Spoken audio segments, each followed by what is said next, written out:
And we're back with another episode of the Lakers Fast Break podcast. It's Gerald Glassford coming right back at you here for the Lakers Fast Break Pop Culture Cosmos, where we cover the latest news and trends in pop culture each and every week, twice a week, wherever you get your podcasts. On the latest Pop Culture Cosmos coming out tomorrow for your viewing and listening pleasure, it's the state of pro wrestling for February/March for 2026 right there for you, because also as well you got the stuff going on with the elimination chamber from the WWE right there at the end of February.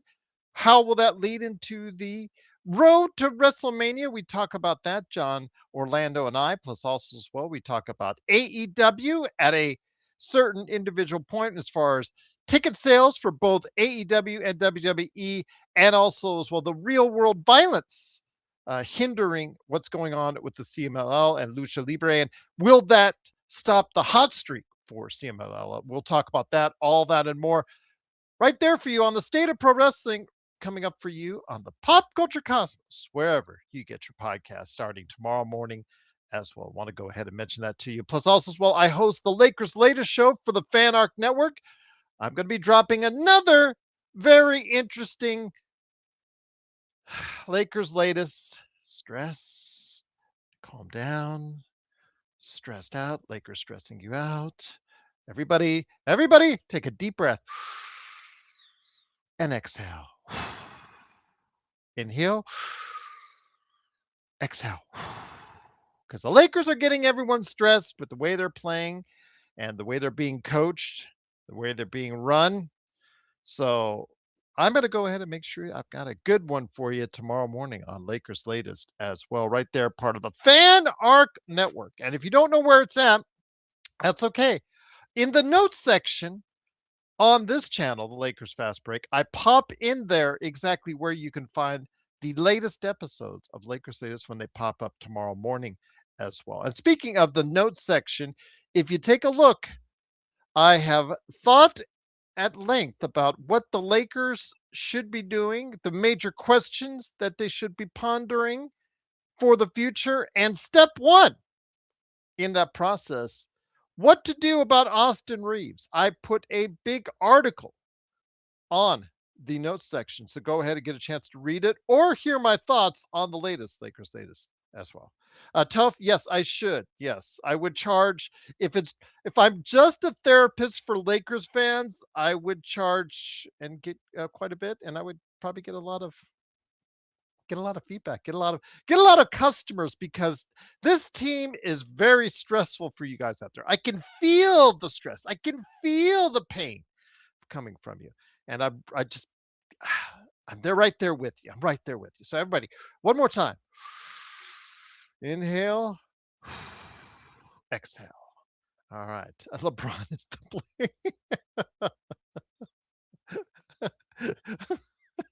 That one, Laravia was in the key and let Royce O'Neal shoot that one. I don't know how LeBron gets the blame on that one. He went for the block inside, but I guess he is the blame once again. Again, with certain people, it is Luka. No matter what Luka does, Luka can walk on water and Luka will still be the blame. And LeBron, he can be the blame. He can walk on water. He can do the same thing. On that last play, Laravia was the guy caught out too far into the lane. And yeah, absolutely. It's right there. Although that was LeBron's man initially coming off the pass, but somebody should have gotten out to him sooner, but both Laravia and LeBron both went for the block. LeBron was already up near the rim, so what could you say? I mean, Laravia should have gotten out there faster against that position because he was initially guarding out on the top of the key. If you checked out that last play, it's available on Twitter, and of course I retweeted out there at Lakers Fast Break on Twitter. But the Lakers tonight trying to get off the schneid, heading into Phoenix. Uh, Rui out with an illness, but Jackson Hayes was a go heading into the game, and it looked like from what we were seeing because the Suns, just like they were playing all week, they did not have Devin Booker in there. They did not have Dylan Brooks in there. Their two top scorers not in the lineup tonight as they faced off against the Los Angeles Lakers coming in there. What would the Lakers do? Well, they didn't get off to well, they got off to a pretty good start, 27-22, but they gave it back up in the second quarter. They climbed back into it, traded back and forth right there at halftime, 49-49. In that third quarter, though, third quarter provided some hope for the Lakers, at least we thought, because they got out to a 70-58 lead in that third quarter. And hey, the offense is starting to click.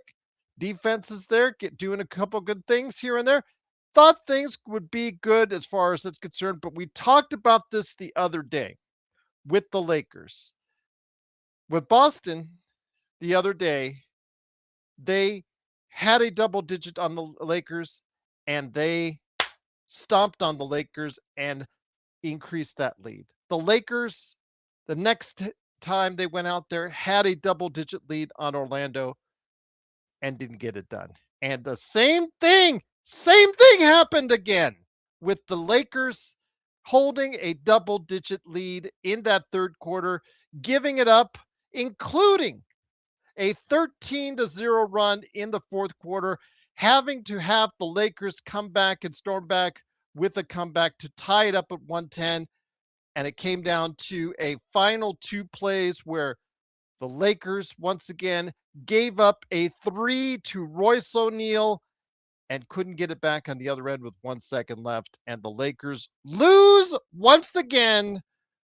Irritates me to no end, but I'm here for you. I will stay calm so you can vent with me. 113-110. The Lakers are now one game away from the plan. Let me stress that again. One game away from the plan in the Western Conference. And it's really quite concerning. And if you are concerned, because the Lakers had their big three, they've had their big three. There's not an excuse of injuries. They are playing with their big three players. And the blame is going to get tossed all around. And you know what? Again, it's still deserved. And Rob Pelinka and Andrew Friedman, they're out there watching the game in Phoenix, feeling all happy before the game. Oh, everything's great. Well, no, it's not great.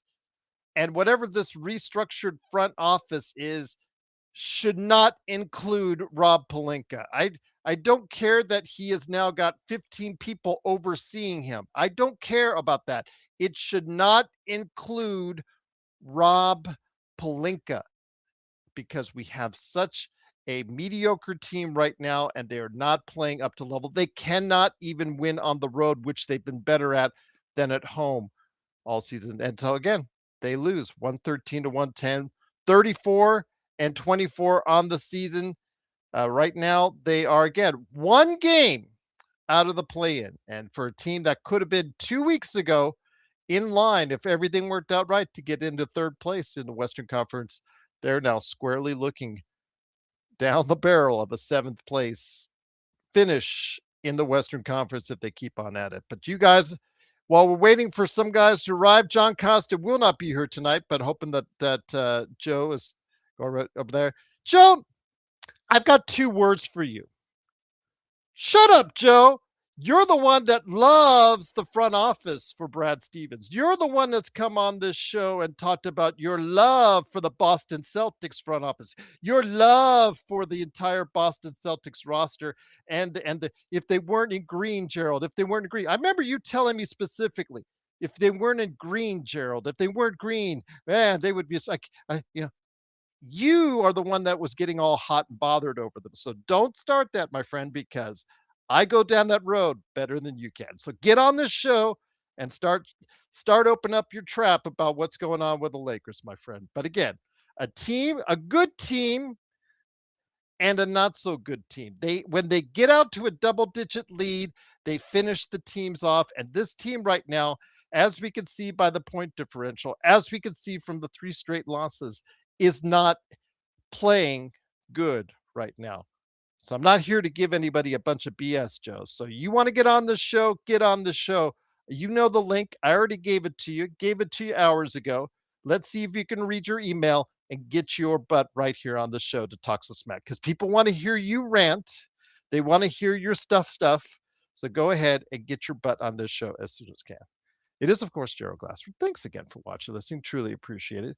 Don't tell me that because he has praised Boston well, much more than I have. So much so that I was going to check to see if he has a four-leaf clover sitting somewhere in his office. So there you go. So don't give that. Don't give that to me, Joe, because I'll give it right back to you, to you, to you. Yes. John. Yes, Joe says John Costa won't be here tonight. He asked to John Costa for no reason. Where's my LBJ jersey? I don't know. So I don't have one. I have a couple T-shirts in the house. I have of course, from my man Drip Show, just like I have this here. I have two canvas arts. He sent me a LeBron canvas art. Go ahead and make sure you stop on by at Drip Show Shop on Instagram and Twitter.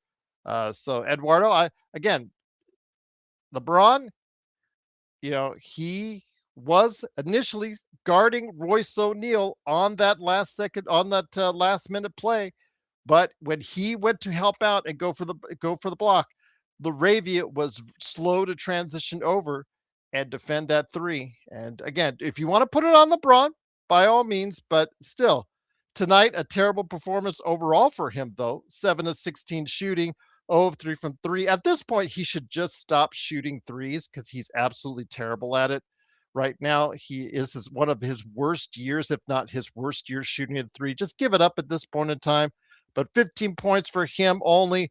Luka Doncic, 41, 8, and 8, a very efficient 41, 8, and 8 for him after this evening. But Austin Reeves struggling as well, 14 points, 3 rebounds, and 2 assists. The guy who I talked about on the latest Lakers latest, the guy who I wrote about in my column here in the notes section for this channel. Austin Reeves, the guy who's looking to get paid, is not helping us out as well either and not providing as much within this big three type offense. Marcus Smart, 13 points for him. DeAndre Ayton, after a game where, you know what, right there, played okay, but gave up a lot of offensive rebounds on the previous game. Today, it was just the fact that he was just not there. 2 points in 23 minutes. I don't know, just basically looking for him because he was just providing nothing for the Lakers today. Jake LaRavia, again, outside of that miscue, 11 points for him off the bench. Only 25 points off the bench for the Lakers. Once again, one of the worst bench producing teams in the NBA, if not the worst. So Jared Vanderbilt, 0 points for him. Luke Kennard, 8 points. Jackson Hayes, 6 coming back from his injury. But yeah, overall, just again, to be up 70 to 58 in the third quarter, and they let it go. They let it go indeed. But let's hear what you guys have to say. John says, I really dislike this team, Gerald. I don't think I've ever dreaded watching a sports team as much as I dreaded watching this poor excuse for an NBA team. And this is a team that's still above 500, but this is the expectations we as Lakers fans have. And to see this kind of ineptitude is there, but I'm not going to let JJ Redick off the hook, John. But I agree. You're preaching to the choir on that one. This is a truly substandard team, and it's even below a lot of our expectations because if for those who had the team fourth or fifth in the Western Conference finishing, this is now even below that plateau. And it could get even worse because they could be finding themselves in the play-in by the time the weekend's over, which is absolutely depressing. JJ letting the other team go on a 13-0 run and did not call a timeout during that period of time. I don't know what he was thinking. They gave up a 12-point lead. They also went ahead and gave up that 13-0 run in the fourth quarter. I just don't know where his head is at. I don't know why he didn't pull the trigger on the timeout. It just seemed like he was just watching it all happen and doing his best Darvin Ham impersonation by keeping his hands in his pockets. And it just looked like he had no clue how to stop the Phoenix Suns. The Phoenix Suns, who didn't even have their two top scorers today. But again, a lot of the blame is going to be going around. And again, it is what it is. But looky who decided to crawl into the web. It is, of course, the good man indeed. We go at each other, but it's all in good fun. It is a good man indeed. You got to go ahead and check out Sinblades, Sinblades with a Y.com. Also, as well, check out the Joe Soro experiment. See, we insult each other, but I still give him his props and his plugs. It is, of course, the Joe Soro experiment. Joe Soro himself is here. Joe, good to have you here. The Lakers, another disappointing performance, questionable coaching decisions. The Lakers, again, despite everything that went on during the game, still had a 12-point lead in the third quarter. Same thing with Orlando. Same thing with Orlando. They had a double-digit lead in the third quarter and let the rope get away. Well, they can't rebound. Until they rebound, they're gonna continue to be mediocre, and they really don't know what they're doing. It just looks like a bunch of YMCA type offensive sets, and that's the reality of that. I don't know what else. I just don't know what else to call it. We can sit here and blame everything on the planet on this. I try to change it up. I was blaming Danny Green on the set of Sportsnet just so I could break up the monotony a little bit. I don't know what the hell. I don't know why. There's a difference between Sportsnet LA and Sportsnet Lakers, let's say. Mm-hmm.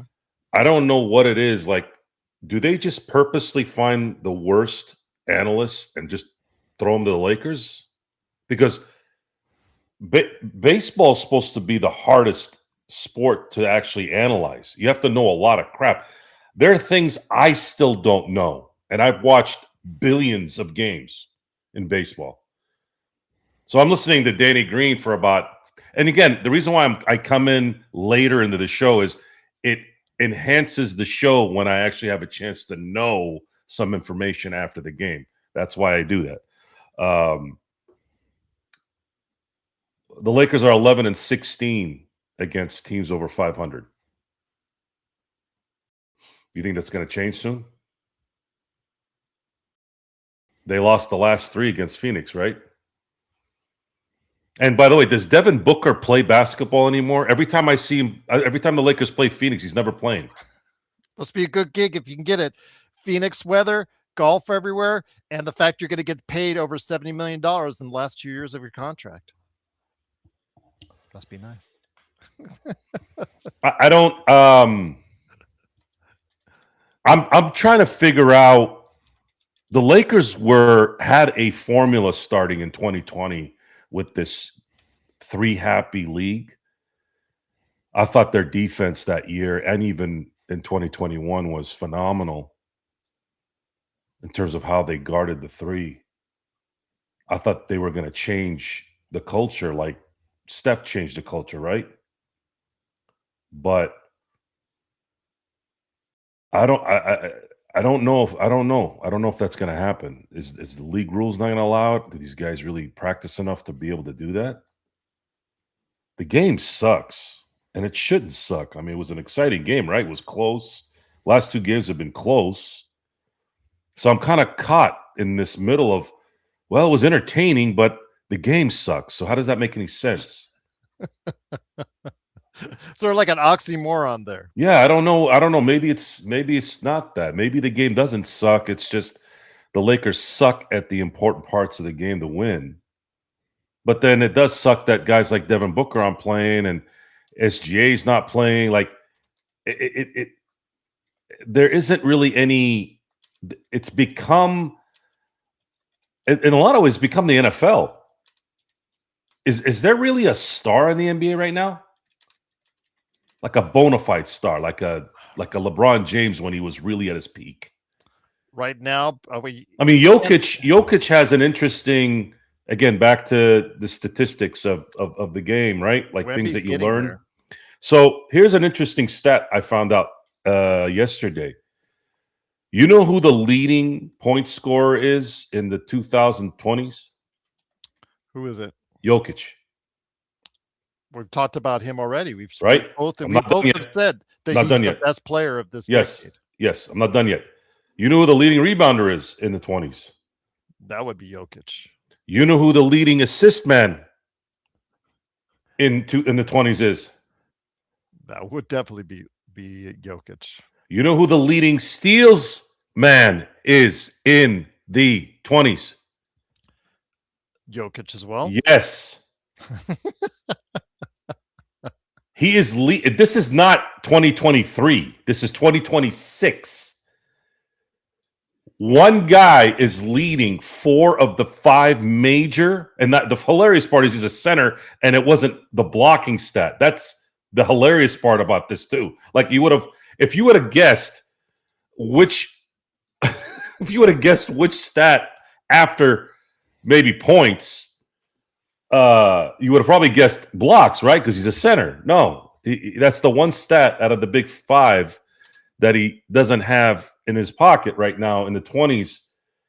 And through all of that, Gerald, this is why the discussion of, and I'm getting to a point here, the discussion of what actually is greatness right now. Because if Wilt Chamberlain or Kareem or Shaq or David Robinson or anyone in any decade led in 4 of the 5 major statistics in the NBA, would there be any doubt that that person wasn't an obvious number 1?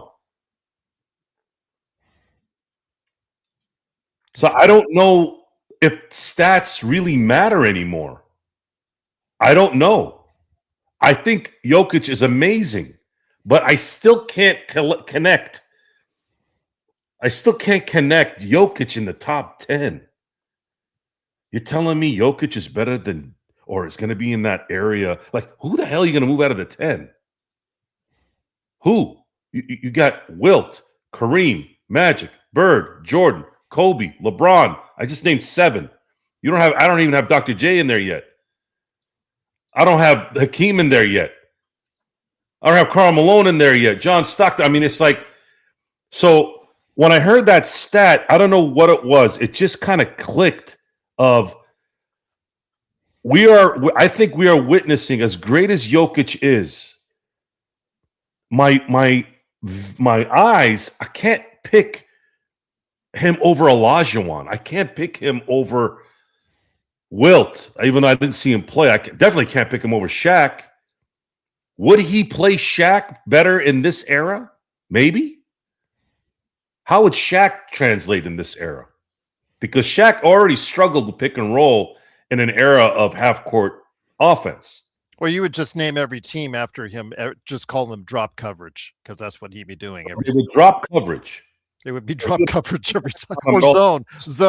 Well, here's the thing. Here's the problem with that, though. In this era, if that were if that was the case, then you would put all your money on the Lakers. If he was with the Lakers, obviously, you'd have to put all your money. The Lakers would have more wide open threes than any team in NBA history at that point. No one would be able to guard the Lakers anywhere. See, I had this discussion with some friends because I asked the question, and then as I was asking the question, I started realizing what was going to happen should that end up being the solution to stopping Shaq. Okay, drop coverage. Okay, shade a guy, because now you can play zone versus before 2002 you couldn't, right? So, but what happens when you drop 2 more guys on him? Because 2 double teams didn't work. Triple teams sometimes didn't work, but triple teams can maybe work out if you have enough size. Portland did that. So did Sacramento to a degree, but they were more finesse. They could hit shots and draw Shaq out more. But even with those teams ran out of gas at some point. And with these bunch of daisies, it would be even worse. These guys are softer than wet toilet paper, right? So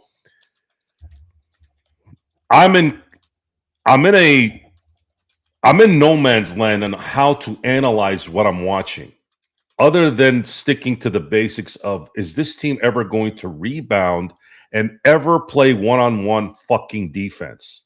You suck at any kind of zone or switch. How about you just play man on man? You guys are not athletic enough to do that? You don't think Laravia's athletic enough, team maybe? that they played tonight was not more athletic to the point where they couldn't do that, Joe. They were just running around. So what is it? You guys can't run around? By the way, that inbounds play was the best inbounds play in the JJ Redick era, by the way. Yeah, the people. If Austin had made that shot and they won the game, he would have gotten the game ball, in my view. But he didn't. Oh, I wanted to mention this too. So there were two things that happened tonight. Jordan Ott, got to give him props, coach of the Phoenix Suns, former assistant coach of the Lakers, of course. A lot of assistant coaches have become head coaches. Have you noticed that, Gerald, in the last decade? Anyways, the best Lakers. Jordan Ott did two things that when you see it, you're just like, yeah. Oh, he called it. He when they were inbounding the ball, he called a timeout because he had seen what they were trying to run, right? So that was an old school thing that I always loved, checking out what the offense is doing. Now, it didn't work out in that particular situation, but I like the thinking.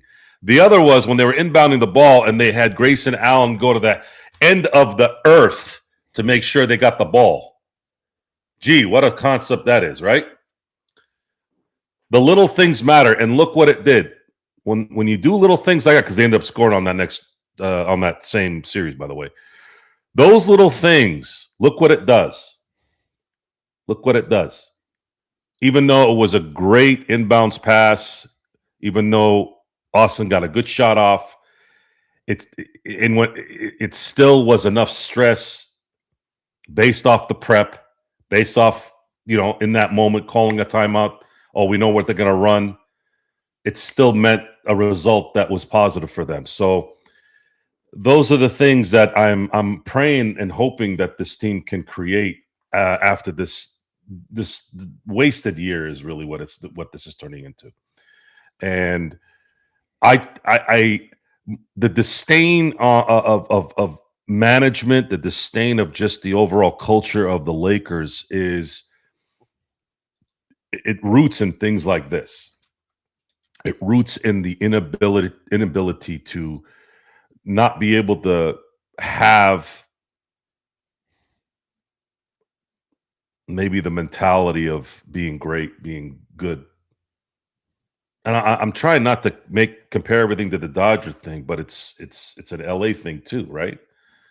And because there's a correlation with ownership, I have to now at this point. They were there in Phoenix tonight. Yeah, Friedman and Rob. And I don't like the fact that I know he's working for the Guggenheims, but I don't like the fact. Well, he was there because obviously they have spring training in Camelback, so that makes sense that he was there. Yes, but I don't know. I feel like Andrew Friedman has more important things to do at this point than to chaperone Rob Pelinka. Really? Are you sure? Yes.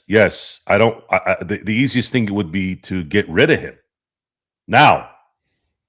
But my guess is they want to wait a little bit so that Jeannie feels nice and cozy before maybe they harp on him enough in the next few months to where he quits. That's kind of what I'm hoping for right now. At some point, he will be gone. There's just no way I don't see him being here that long. Anyways, I don't know. I don't see it now either. I mean, yeah, this team is now getting to where and it's below even our expectations, Joe. It's now going below our expectations as well. There's so much Oh God, I'm trying to explain this so it's not redundant. When you clean a diseased when you clean a diseased anything, there is no cleaning. It's you just got to kill it. You got to throw it away. You got to burn it.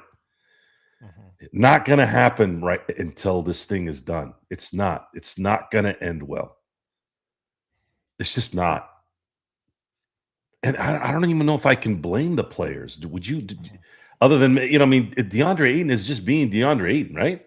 The DeAndre Ayton experience. This is what we This is said, and Clinton this is what we Capella. said that we would sign up for. And I mean, they can't do anything, right? I mean, but why not? At this point, just go. Like if I'm JJ Redick, I'm in that locker room. Like, what the fuck were you thinking? Saying what you said out of all this, you're the one standing around waiting for offensive rebounds to go to the other team. We're not making you do that. You're not even playing like Clinton Capella. You may be playing worse than him. At least Clinton Capella, when he was, able, was getting rebounds. The thing that they need you for is to make sure you get the ball back. And every time I'm seeing him shoot a ball now, he's missing. It's a diseased culture. And the only way to get rid of it is to clean it out. That's it. And it's gonna get cleaned out. We just have to wait. But it's hard, man. It's hard. I'm just not. I can't get this pit in my stomach out when I'm watching them play. They're just so bad at playing sound basketball. And some of these guys they have some talent. Like, what is the deal? What is their problem? You can blame JJ Redick all you want. Sure. Yeah, maybe he has some blame to it, but I Well, don't know. I'm tonight not. he did. Tonight, I want to put a lot of blame on him. So what could he have done tonight? Well, first of all, you got to figure out when you have a double-digit lead with 5.5 left in the third quarter, you got to figure out ways to go ahead and find ways to extend that lead. This is 2 times in a row where the Lakers have had a double-digit lead go, halfway into the third quarter and let it go. They just let it go. And in that fourth quarter, Joe, they went on a 13-0 run, and JJ was just watching. JJ just instead of just stopping the momentum right away, he just let it happen. So that the Lakers would have to do the fake comeback and come all the way back from 12 points down, actually, just to have a miraculous chance to even get close to win the game in the clutch time, so to speak. I mean, people, again, they're going to go throw that clutch time record at us. Well, the Lakers, because of their inability to stretch out leads when they get them, that is a part of the reason why they have so many clutch games, Joe. And JJ Redick tonight, letting that 13-0 run happen, not stopping the momentum a lot sooner, that was a key point where the Lakers had to do everything they can just to get back in that game.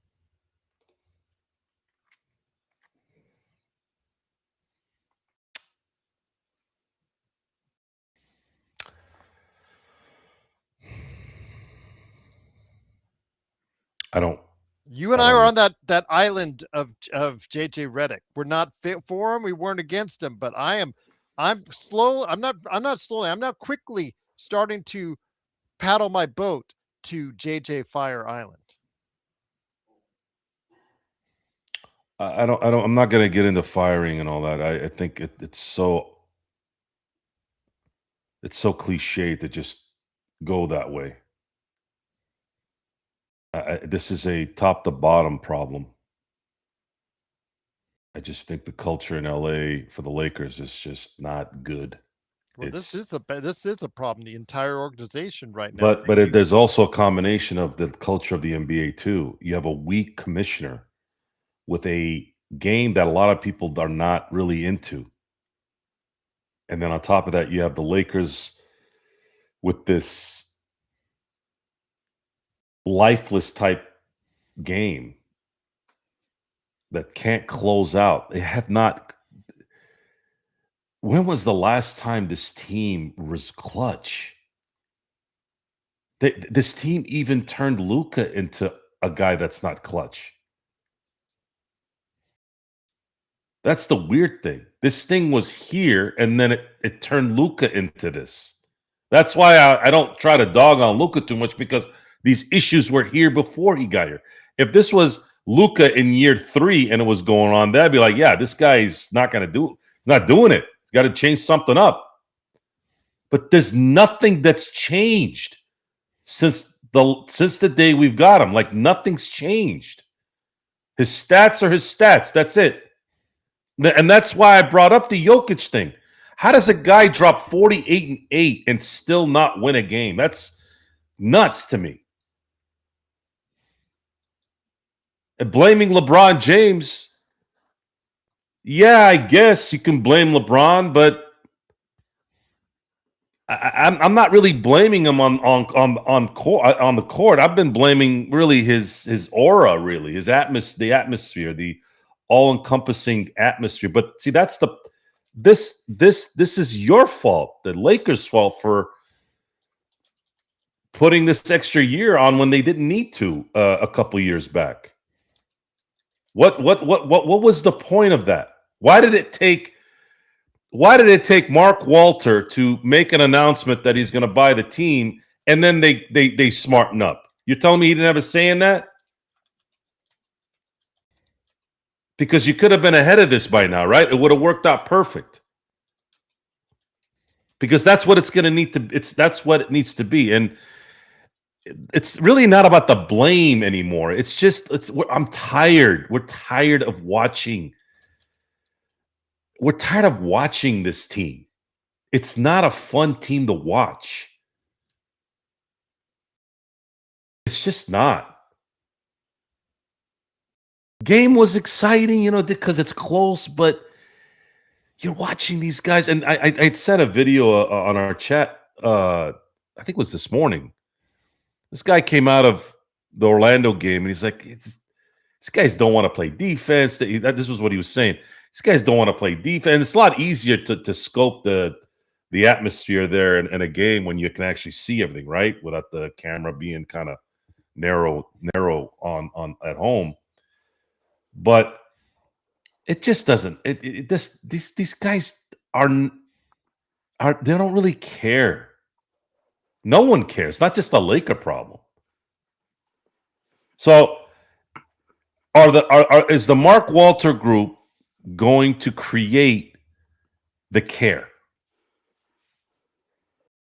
I think they will. I just want them to get rid of the disease next to them. I know they probably have to make a deal. I get it. To make it, to get it done. So I get it. But the sooner this thing gets fixed, the better, hopefully. It's probably going to take a few years, because they got to, make them feel good during the transition. That's probably part of the deal. But I'm looking forward to that process, because I do believe it's going to happen. And once that happens, then I think we can start enjoying these games a little bit more. Once again, it is the Lakers losing 113-110. They're now 34-24, a game out of the play-in the Western Conference. Let me just say it again, a game out of the play-in the Western Conference. And also here today, good man indeed, he runs the I Got Next Sports Media channel. He was with me earlier this week on an NBA Observations. It is, of course, Legend, great to have you here. I don't know if you saw for one of your teams that you follow, the Atlanta Hawks, that they will have a tribute night coming up in mid-March for Magic City, Atlanta's famed strip club, with those chicken wings. I'm sure those chicken wings will be flying there, but guess who the opponent is? It is the Orlando Magic. So yes, thought that was fun. I think that is a really hilarious promotion. Yeah, it's kind of hilarious how they did that. Yeah, absolutely. But your thoughts on the game? Again, the big three, there's just no excuses anymore that we can say at this point. Because again, you have virtually your entire team there. You have your big three. This is what you envisioned when you started out the season. Yet when they're all together, they don't look like they can all click at the same time. They don't win against 500 or better teams at a very high clip. It is just not looking really good at this point in time. Yeah, this Big Three experience has pretty much been a disaster. It had its moments to look good, but I think at this point it's pretty obvious it just ain't gonna work. And it's probably best for LeBron to pack it up and head to either Cleveland or wherever you plan to go to. Because I think his time in LA it looked like it's over. It looks like this trio have, you tried it, it just ain't going anywhere. And this team would benefit more with him probably leaving. And then the other thing I would probably say too is I think the whole Aiden experience has pretty much went the way I kind of thought it was probably going to happen too.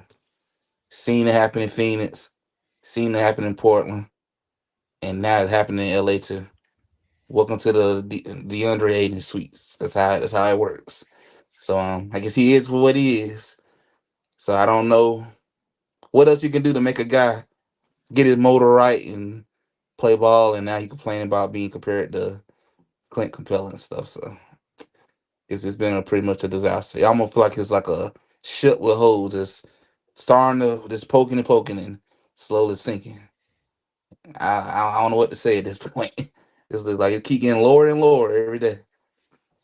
Absolutely, and it continues with a 3-game losing streak. Again, great to have you here, legend. Of course, it is the Lakers losing once again, 113 to 110. Joe, Frank, great to have you here. Frank, as we used to say.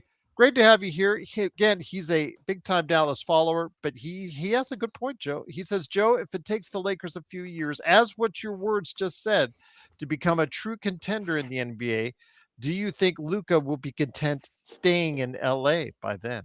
He says no. Well, where's he going to go? We'd have to demand a trade. Do you think he might?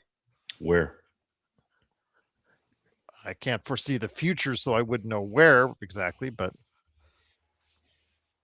he's going to average 33, 8, and 8. And if the team is going to be still stuck in purgatory like it's seemingly looking like it is now, I don't see Luka being happy. This is not going to be the team next year. It's just you got to wait till this fucking year's over. This was always the plan. That's why they didn't extend LeBron. Look, you want to blame fucking people? Blame the fucking idiot moron PA for agreeing with this stupid fucking CBA, with this fucking idiot of a commissioner the last 5 years. Why are you? We can't do anything. You can't snap anymore. You can't.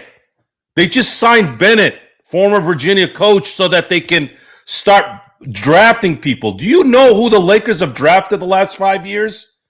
No one. Nothing. They've got nothing. And even the free agent that they hit the lottery with, they fucking let him go.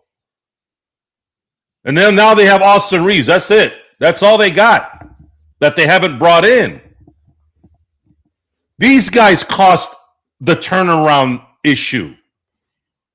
Lakers can't just go trade for people. They can't just go sign people anymore because they wanted this stupid-ass socialistic fucking dildo of a freaking agreement so that everyone can be even, so that we can watch Oklahoma City and the Indiana Pacers in the fucking finals. When the fuck has the NBA ever made any money watching a bunch of fucking mid-tier fucking in the middle of the country fucking championship games? When?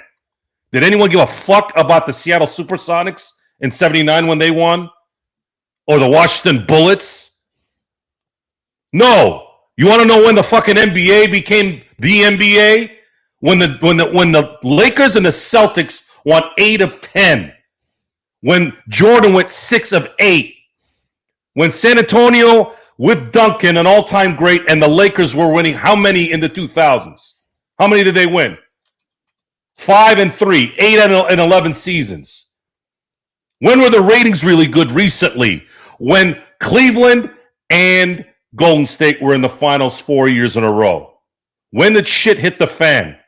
When every other year was a different champion.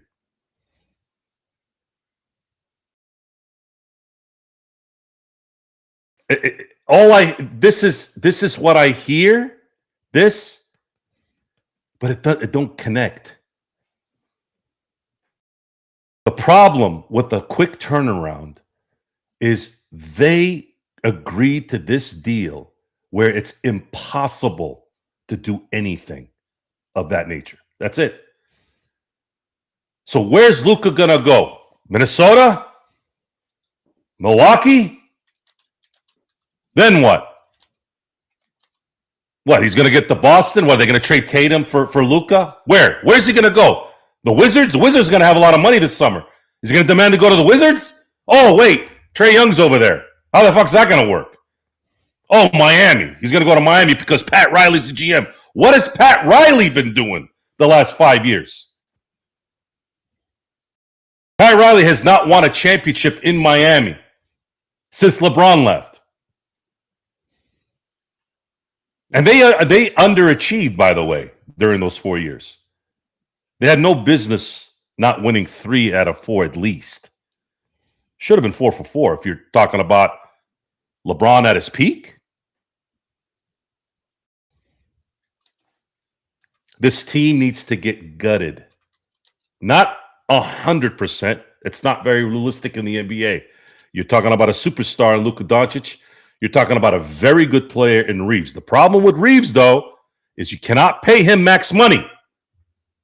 You cannot pay Reeves max money. You cannot. Sorry, you have to let him go if he gets a max contract, which even that's impossible because you can only get him for 4 if he's going elsewhere. So the Lakers have to gut this thing at the end of the year. I don't know if they're going to get rid of JJ. Probably not. They're probably going to give him a shot a little bit when they start forming the real team. And then I got to see how this front office plays out. I just can't see how they're going to give Rob Pelinka any legitimate responsibility where it matters. I just cannot imagine it. I don't care what they say publicly. I don't give a shit what they say publicly. I don't believe anything they say. It's all PR. It's all so that they're not disrespecting anybody. But the Lakers need to get rid of hamheads like Ayton and LeBron's circle. The LeBron circle, you want to blame that piece of dumb shit fucking agent of his for creating this whatever, that's fine. But that problem has been there for a while now. This didn't just happen this year. These guys have been dildos for like 4 seasons now. How much more can we wait for these idiots to figure out what's going on? They don't know what the fuck they're doing. They don't have a fucking clue what these guys are doing. These guys, Rich Paul wouldn't exist if LeBron James didn't exist. He'd be selling CDs in his fucking trunk still to this day. So we have to wait. That's it. There's nothing else to say. I've been saying this almost on every show. We got to wait. Got to get this season over with, and it's going to end. It's going to end bad. It's not going to end good. This win tonight would have probably guaranteed the Lakers a 6 seed because they would have been. I think they would have been up 4 games in a loss column ahead of Phoenix. Yes, they would have been up at least 3. So, yeah, and the season series maybe I don't know what it would be since it would have been 2-2. I don't know if I have to see the conference. Let me see the standings on that if they're ahead in the conference standings against Phoenix or versus Phoenix. Hold on a second here. Let me get it. Again, it is the Lakers losing 113 to 110. While you're doing that, so they're ahead. Yeah, so they're ahead in conference play. So had they won today, they would have been up 4 games with the tiebreaker, which would have been 5 games. They would have all but probably clinched a 6 seed, unless somebody got hurt that was significant and they went on like a 5 or 6 game losing streak. Because the next 3 games are to bottom feeders, and they'll probably win the next 3 games if again they decide not to fucking quit like the quitters that they are sometimes. Yeah. There's a big chance that there's something there for him. Want to get it back to you, Legend, because something you said about Clint Capella. Because earlier, I guess there was something, and I just looked it up again. What I saw, and I had to look at it twice because I saw it earlier on my. Hold on. See, this is what I'm talking about. Oh, go ahead. When the fuck did I say he doesn't deserve his contract? And hating, see, this is what pisses me off about internet people and people that talk out of their fucking ass. Listen to what I'm saying. If Austin Reeves is your second best player, you are not going to win. I don't care how much someone deserves something. It doesn't matter. It's about winning. Austin Reeves is not a number 2. So you stop hating on reality and common sense. If you're going to drop $45 million on Austin Reeves for 5 years, you're effed. You are not winning shit.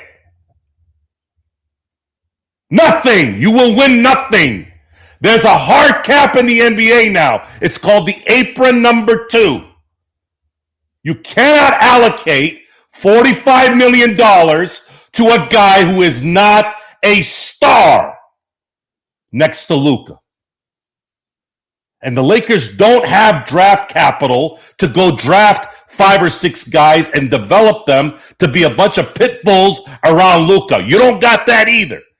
Because Palinkas traded all of it away with Rich dumb shit Paul and all those dumb shits that are still around.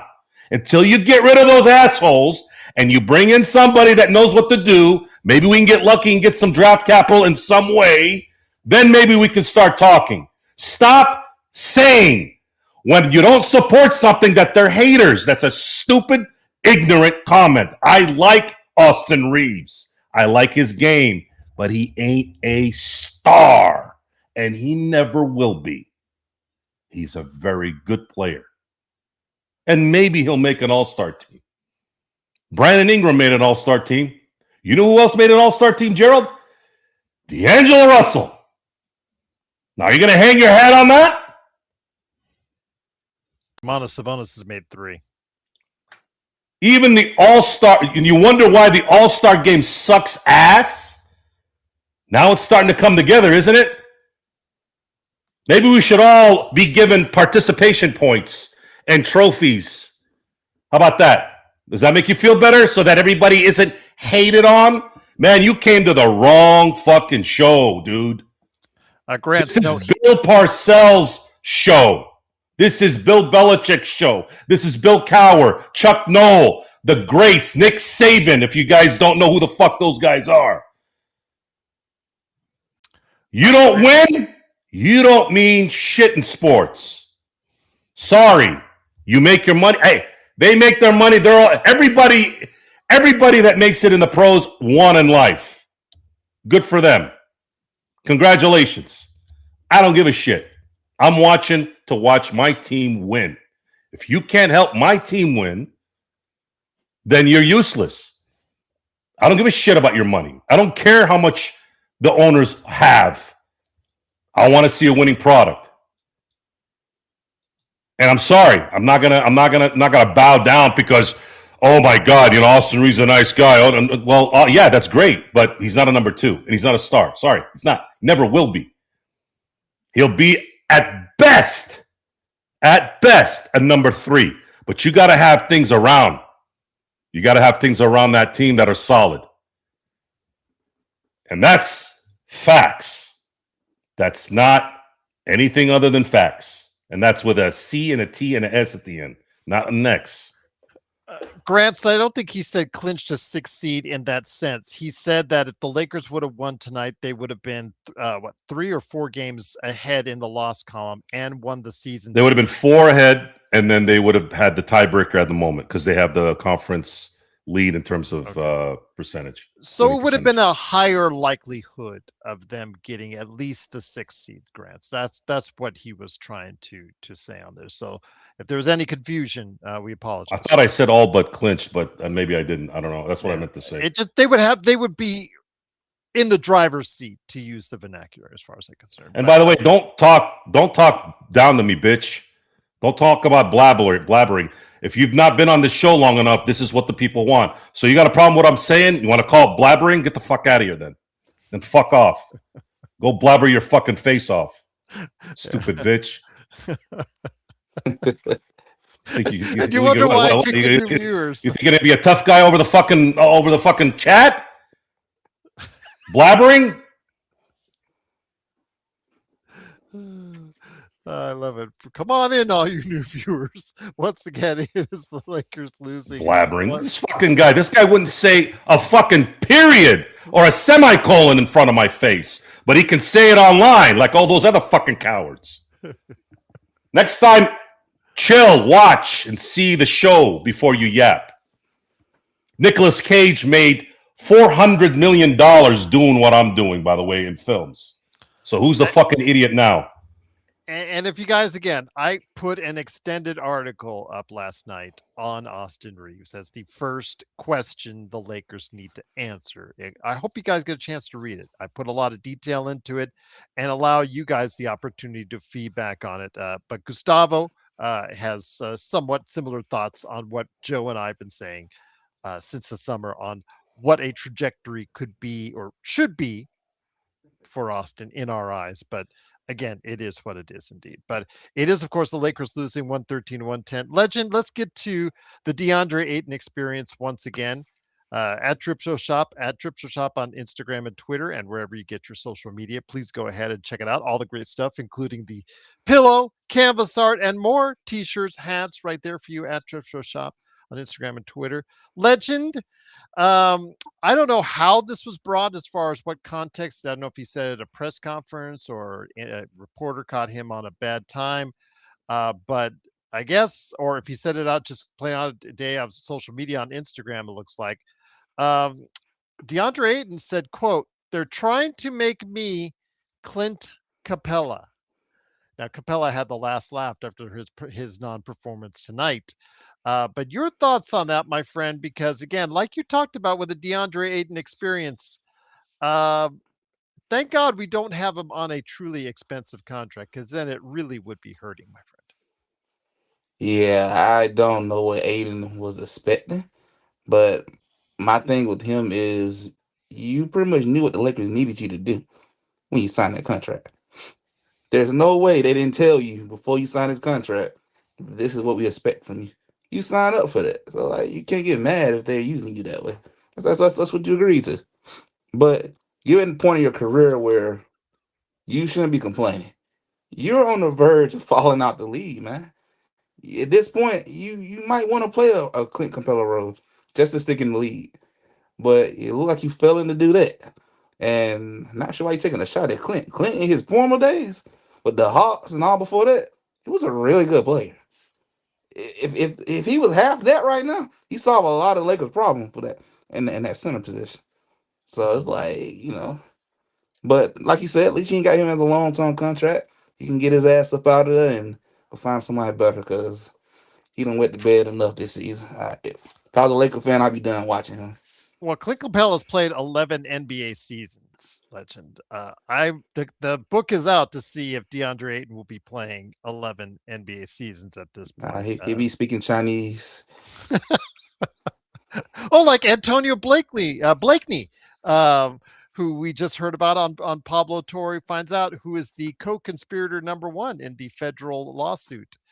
Most likely, as discovered by Pablo Torre Finds Out, that he was the one throwing games along with Terry Rozier and all that, allegedly. So very interesting indeed that they were able to go ahead and do that. Nick T should have kept Trey Jamison.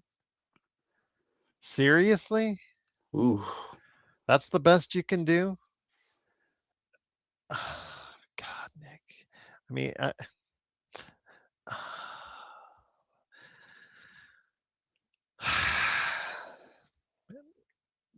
I'm gonna breathe in, exhale, breathe in. I'm telling you, I think that's Rodell, and I think that's his burner account. It's got to be Rodell's burner account. What the hell is Trey Jameson III going to do to change the trajectory of this franchise at this moment? He doesn't even get burned on the Knicks. Oh man. There you go. Yeah, Wayne Gabriel. That was the one I was thinking Exactly. about. He's just Isaac Bonga. I he's got just thrown doing it for Isaac attention. Bonga There's no the other other day. reason. I got thrown Isaac Bonga the other day. Nick And T, go bother that dipshit that was talking just 5 minutes ago. Go bother him. Get him out of here. yes, the one that said you were babbling. Yeah, or brabbling or grabbling. Apparently, I said brabbling or whatever the fuck he said. Mega Driver says, not gonna lie, I was hoping the Lakers would win, but I put my money on the Suns. It was too much for the Lakers. I know that feeling. I don't bet against the Warrior a couple times, made money too. So don't Hey, worry. you gotta think with your head, not with your heart, when you're making those bets, because they aren't gonna pay your money back if you lose. So I'll just leave it at that. At least Trey would show some. He didn't get off the bench, Nick T, when he was here with the Lakers very much, and he was just a hired thug. He would come in, get a hard foul here, get a hard foul there, and that's it. He had no offensive game or anything of like that. Did you actually watch the games, or did you just go to a box score when he was playing and just said, "Hey man, he looks like a 6'10" rugged guy. Think he could do something for the Lakers." Did you actually watch the games, Nick? Because I kind of question that sometimes when you with your comments. So sometimes your stuff is decent, and I'll give you that. Sometimes it's out there. But no, when you Gabriel. Well, Joe, is of course the Lakers fast break. Truly appreciate you guys joining us. The Lakers unfortunately lose. They're a game out of the play-in. Now, again, a lot of the guys that were out there that like Legend, myself, the over the 12 panelists that put out there, we all had the Lakers essentially fourth, fifth, and a couple had them in sixth place in the Western Conference. But at this point, I think all of them to a T would say they're now approaching below any and all of our expectations. I don't know where you had them because you didn't put out a list, but I cannot say that even you think that they are doing well right now as a team. How about Roy Hibbert? There you go. You know how good Frank Vogel was, guys? Bring back Alex Len. You know how good Frank Vogel was? He was a couple free throw makes away from beating LeBron in his prime, right?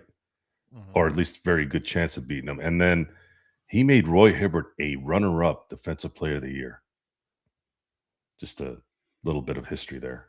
Mo Bamba, there you go. Where's Mo Bamba? Didn't he just sign with Washington? Yes. No, I think was it Washington or was it Memphis? Indiana. Indiana? Let me find out. I think it was Indiana. Let me make sure. Or was it? No, it was Utah. It was Utah. My bad. It's Utah. Yes, it was Utah today. And then also as well, just to show you, Legend, and just to show you, Joe, you can make it in this league if you keep if you keep on everybody's good side. Well, let me address something for Taj Jeremy. Gibson just got signed as well. Yeah, he's 40 years old. Yeah, that's how bad talent is in the NBA. But hey, no. It's okay. It's okay. Silver wants to expand. There you go. And he doesn't want to move anybody. Oh, and by the way, Memphis, I thought this stat was hilarious when I read it today. Memphis had cheaper tickets to their game than a McDonald's fry order. That is correct. They did. Was it $4? $4.79, and then it was a $2 ticket to go to Memphis. Okay. A 2. Okay. Yeah. Okay, because I know it was down to 6 what I saw. I know people in Louisiana. Half of them don't know there's an NBA team there. I don't know what the hell they're doing over there. So, anyways, I want to tail into what Jeremy said about Luka-centric offense. Jeremy, I have a response to that and a answer. I want you to imagine something here. Imagine a front line that can rebound and be functional on offense, and then imagine a second star with a really good third guy that will not allow Luka to be compromised at the top of the key or behind the arc. Just something to think about, because that's what they're going to build here. for him. It's going to happen knowing the history of the current regime that's coming in. We just have to wait. Okay. Well, wait, we will. Now, if Luka still can't get over the hump after that, then you got every reason to say, well, maybe Dallas was right. Maybe he wasn't fit to win it all. But let's talk about that, Gerald. What do you think about Steve Nash? The player or the coach? The player, not the coach. No, the player. Okay. I just wanted to make sure, clarify. The player, I mean, again, two-time MVP.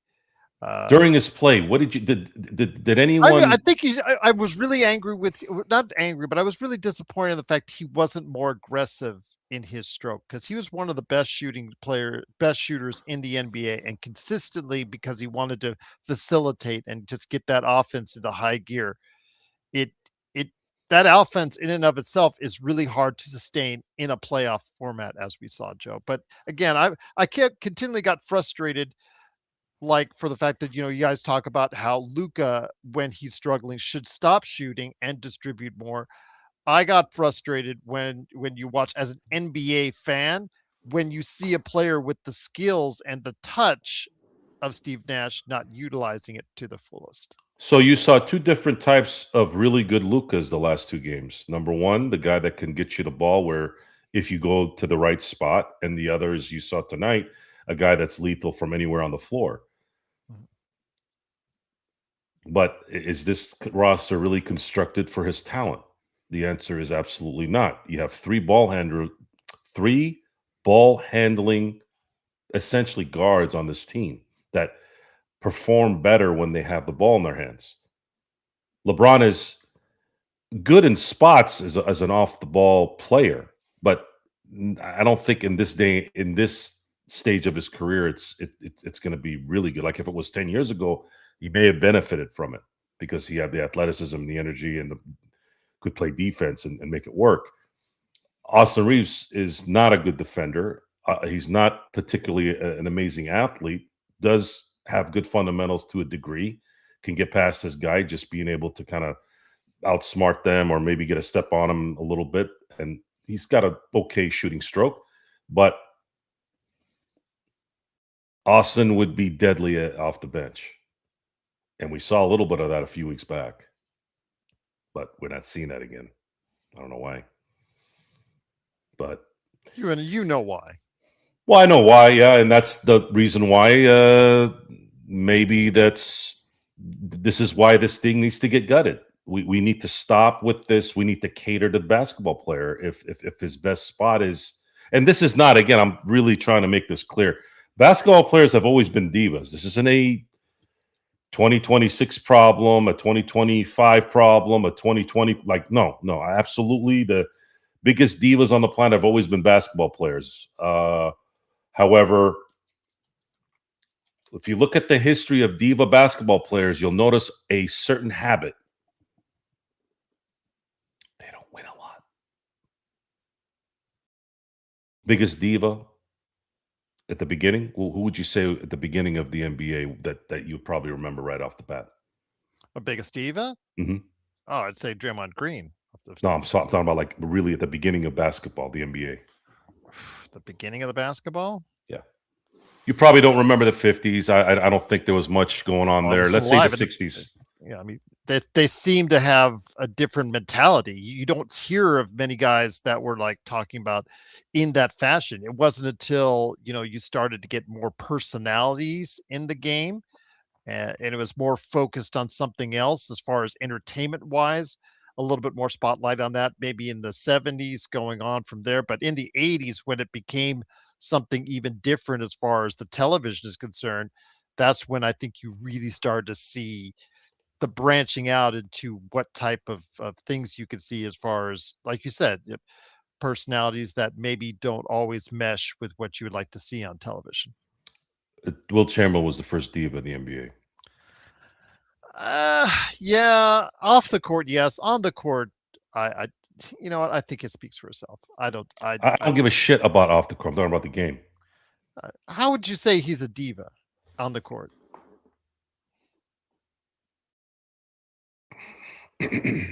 Explain to me how he was a diva on the court. I had mentioned this on a show earlier. When you have a guy who's talented and says things like "No one cheers for Goliath," what do you think that means? That he's not comfortable with being the bad guy.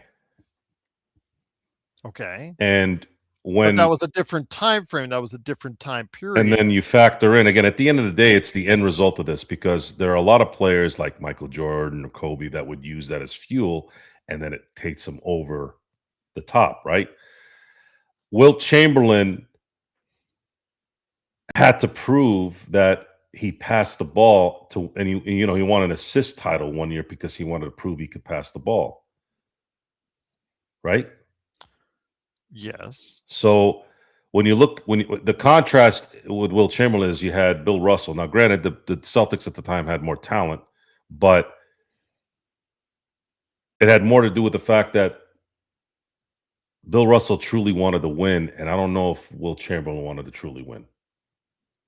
Well, he didn't have all the parts around him, but you could say that to an extent. He I'll had it give you in that. But I don't. '69, he I, had it in 1970, and he had it but in I'm talking about the 1973. years. I'm talking about the years before when he was really at his peak powers. I can't you can't be in the conversation of greatest of all time when you're that good and you're only 2-4 in the finals, especially in an era where there was only 7 to 9 teams during that time. You see what I'm saying? Like if it was 23 teams like it was in the most of the 80s, you could say, okay, there's some good amount of teams there, which then again, that's what makes the 80s the greatest decade of basketball is you had talent. I mean, as good as it's ever been, and it wasn't diluted with 7 other teams. A lot of these teams had because I've had that conversation a lot with Joe, the Lakers had 4 Hall of Famers on their team, and the Celtics had 4 Hall of Famers or 5 Hall of Famers on their team. Well, there was 23 teams. That's why. I agree more with JY. I think Daryl Dawkins with Chocolate Thunder was more of a diva than Wilt Chamberlain. Wilt Chamberlain backed a lot of what he would say out there on the court, Joe. I don't know. I can't get there with Wilt off on the court. Off the court, you know, the stories, I've seen the footage of how he lived his life off the court. I could give you that on that, but on the court, I'm not sure I can.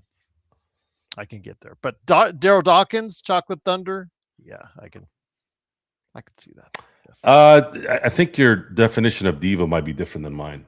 Okay. Dawkins was a personality. I never heard a negative thing about him. No, and that diva can be okay. All right. To me, a diva is like a Terrell Owen type player that messes up things.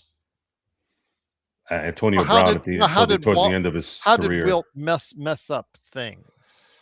Well, I gave you the example of Game 7 when his coach wouldn't let him go back in. I guess my assumption is that wasn't an isolated situation. That was a build up to something, right?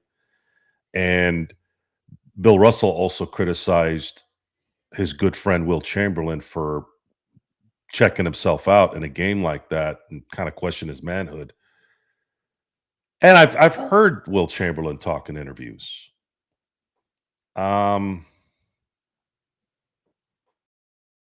I said, I can't get there. Amazing statistical player, but when it came to prime time, 2-4. There's a lot of players that okay. No, there isn't a lot of players who've played like Wilt that have not gotten to the NBA Finals. Yeah, but this is Wilt Chamberlain, supposed to be the best player ever, right? I didn't say he was the best player ever. 50 and 30 in a year, right? 50 and 20. You just called him one of the greatest statistical players. No, I mean I'm just saying what I see him as. But other people think he's your great. definition of diva is different from mine, so I'm going to have to disagree with you. Yours is wrong and mine is right. Thank you. No, Thank you mine's right and yours is wrong. No, I'm sorry. I can't get there with the Wilt. Sorry. You didn't live that time, and neither did I, so I don't think you have the right to go ahead. I have every right to say it. No, yeah, but you can also be wrong like you are now. Nah. Yeah. Not so, Legend, let me bring it back to you. Close. Yeah, that's right. You're not even close. Absolutely. You're I not couldn't even agree close more to that being you're right. not even close. You're on not that even one. close. Joe said it right. He is You not are even close. close to what he just said. He is wrong again. Well, you No. can't say Wilt is the GOAT against women, though. I give him that. Yeah, good It's point. okay, Gerald. Don't worry about it. You'll make it up next time. No, Joe. Yeah, you just said you were wrong, and it's okay. It's You're okay. wrong, Don't worry about it. People will don't not worry about judge it, you. Joe. You got it, man. Next time you're wrong again. So again, I got it. I just want another one on my book. Don't feel bad, man. How's Be that hard on MVP? yourself. How's that MVP race going, Joe? Wrong again. Ooh, another one for me. That's one with Wilt and one. Guys, this is the same guy that got out of our group chat and said he won in an argument. I won because I did. I made you. No one crazy leaves for a 2 chat. hours. No one leaves the discussion with a win. I was laughing in tell your him, face for Mark. 2 hours. I won. Tell him, Mark, I you won. there? I won. I was won. laughing Click. in your face for Hold on, 2 guys. hours. Watch. I just won the argument. See how dumb that looks? I just won the argument because I just shut him off the stage. So, I can do that anytime. Oh, big man, you're just showing your IQ there. I'm glad you can count to 1. So there you go. I win again. 1 with Wilt, 1 so far with the MVP voting. Where's that dipshit that was here earlier? Oh, now you want to go back to him. Yeah. Oh, there he is. I want to hear where the douchebag in the hat has LeBron ranked all the time. He's right below your mom. He said, "Let's hear it, Tubby." Don't forget that part in there. Just below your mom. Picture. Yeah, okay. All right. Yep. I don't know, Mark. No, thank you. How about that? There you go. There's a no thank you there for you. So, Mark, keep at it, Mark. Come on. I'll just Xbox. I thought you were better than that. I won the argument with Joe. I laughed in his face for 2 hours. I enjoyed it. I left because he didn't enjoy it. That DM. Oh, I enjoyed every bit of it. My family was just roasting. Yeah, my ass. They were just loving how much I was. He loved it so much. I was red in the face because I was laughing so hard at Joe. I was laughing so hard in Joe's face the entire time. It was beautiful, best. It was just so awesome. I had him by the. He was going to his gay jokes and his toilet jokes and his toilet. When you get Joe, he goes. I was just repeating what you said. Oh no! I was just no, Joe. You come off like a douchebag, dude. You left the chat. You quit. Why would I want to stay there? Because you lost. I spent no. You don't run and win. How does that make any sense? Hours. I laughed in your face. You ran. You lost. You ran. I didn't run. I didn't run either. You bounced. You got out of the chat. That's you. That's not me. I didn't quit. You quit. I did not quit. You quit. No, there's no denying it. You quit. I got you bored left. of you. You left. You lost. 2 hours of leaving, That's laughing at saying, you. hey, 2 hours of I'm laughing a race, and then I left and won, though. Like, that doesn't make any sense. I was you left. It doesn't matter what you say right now. You bored left. and done. Imagine a race. You're racing, right? You keep racing. Boring. You just left. You left. Because you lose. That's how it works. You're still dwelling on it, so you know I won. The fact you're still dwelling on it, you know I won. No, because you're wrong. Bored. I left because I was bored of you. Bored. It has nothing to do with bored. You left. You lost. I left because I was bored of you. You left because you couldn't handle it anymore. Come on, don't bullshit us. You can't let it go. You lost because you left. You can't let it go. You quit. I won. I got the best of you. You quit. You can't let it go. You that quit. I got the best of you. I got the best of you, and it's all right there on WhatsApp, right there on my text. I got it. I can screenshot Gerald or whatever. Gerald Glassford left. The fact that Gerald Glassford left. The fact that you can't let it go shows that I won. I got you to didn't you in lose. a way that people rarely do. I got to you. It You got you. didn't. You could Yes, I never get did to because me. it's there. It's all on the WhatsApp chat. You're in It's your all own head, there. man. No, I'm You don't not know in where my the own hell you head. I are. don't even think about it. I don't Yeah, even you think about do. you dwell on it all the time. The fact that I beat you and you can't handle it. No, I already have an audience that already said I won. What are you talking What about? audience? They all People just that were there. they listen to your No, toxic they don't need to know. masculinity all the time that They're all nobody grown cares about. adults. They don't It's listen to anything I boring. say. It's They know boring. facts. That's It's what they know. boring. Boring. Legend, you asleep? Boring. So how you Oh doing? no, I'm over here on the phone. Good, There you go. good. At See? least you're doing something productive than listening to Legend this. is Yeah. the most patient and awesome individual out there as far as what we do at panelists. Because again, Joe, the fact he's dwelling on it shows he thinks about it Gerald every likes to make every up time. stories, so No, just this is what I it is. didn't You got even. to let him You're go. the one that Like, mentioned it. You're the one that mentioned it. I'm the one that I haven't even mentioned. I've come on, forgotten best about league it. is getting bored now. Let's change this up. So you know, again, I win.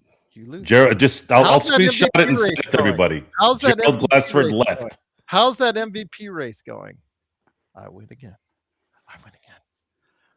Once again, it is the Lakers winning losing 113 to 110. The Lakers are now 34 and 24, a game out of seventh place in the Western Conference. So, Legend, let me get it back to you again as a team who has really found you get to see things from a non-Lakers fan perspective, and you see that the big three, the vaunted big three that the Lakers were so high on coming into the season, it's just not clicking. When you watch them work together, what do you see is going wrong? Because again, it seems like only one of them at any given point in time can actually just be productive and consistent out there on the floor.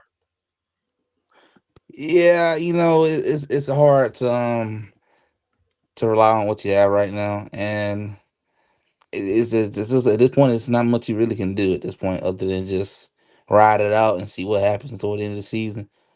But all you can do is hope maybe some dudes will pick it up together and begin to feel that pressure of knowing that I'm going to be unemployed in a couple more months. So we will see what happens. See, maybe Da will get itself together and realize that my NBA career is on the line, and a lot of the others will step up too, knowing that this roster is probably going to be completely a different roster when you come back at the end of the summer. And maybe Austin Reeves gonna probably wake up and step it up a little bit too. But it's tough right now. But you got to also put some blame on JJ too, though, for letting runs and stuff happen in a lot of these games. Can't sit there and let somebody go on a 13, 14, 15 run and not try to stop the momentum at least a little bit. That 13-0 run was the key, Legend. Again, and just I don't know. I've seen many coaches, successful coaches, when there's a 13 to nothing run, they stop it before it gets to a 13 nothing run. When they see that the tide is just not going their way in the fourth quarter, this wasn't the first quarter, this wasn't the second quarter, this wasn't the third quarter where the Lakers had already given up a double-digit lead. This was the fourth quarter, Legend. And I don't know at that point in time, he had timeouts left in his pocket. I don't know what he was thinking at that point in time because again, it's starting to show. I don't know if it's just a case of an experience or if it's just coaching skill, Legend, because these type of things start to question for a lot of people if JJ is going to be the coach long term. Yeah, it's. I think a lot of it is due to just lack of experience, and then just maybe not knowing what to do in the exact moment. And you would think some of those issues could be avoided when you got experienced coaches on your staff, like Brooks and all them on your staff. You would think they'd be able to advise in some spots, but I think a lot of it is just the lack of coaching experience and probably still trying to adjust to the NBA level. But you're coaching for the Lakers. People ain't gonna hear that. This ain't the place to come really to learn. You ain't know what you're doing. And I think that's might be one of the biggest thing I think that is probably hard on JJ right now is you in a franchise that looking to win now. So it's hard to get them growth spurts, them growth moments, and make a lot of mistakes. But I've been kind of said from the beginning. I think this is a hard job for JJ being somebody brand new, and if he got fired, may not be a bad thing for him. At least go somewhere where you can make a lot of mistakes and maybe learn a little bit, gain more experience, and then maybe try to make a return on that type of level. but it's just a lot of rookie mistakes to me. Just a lot of mistakes. He just making as a rookie. You know, they ain't his rookie year as a coach, but just making a lot of mistakes as a new coach in the NBA. Jeremy, he has the email. He got it just the same as Joe and Legend. So I send it out to all the guys. It's up to them if they want to stop on by. And I don't know in advance usually if they're going to stop on by. John's the only one who usually tells me on a regular basis if they can make it or not. So if these guys come in, they're more than welcome to, and I'm always glad they're here. Yes, even Joe, I'm glad they're here. Speaking of which, Joe, the Lakers' next game is Saturday night, 5:30. It is another primetime game for the Lakers against your Golden State Warriors, Legend.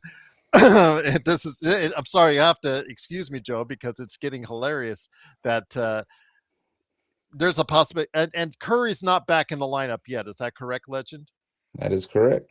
That is correct. So, no Butler, no Curry. What could go wrong, Joe? Again, the past couple, 3 weeks, we've seen the Lakers, so many times they could take advantage of these other teams that are not healthy. They're not complete like tonight. What could possibly go wrong on Saturday night? Lose again? Are they going to allow 22 threes again? That's a good point. The 22 threes. It's really an unknown now. We don't know if it's mentally starting to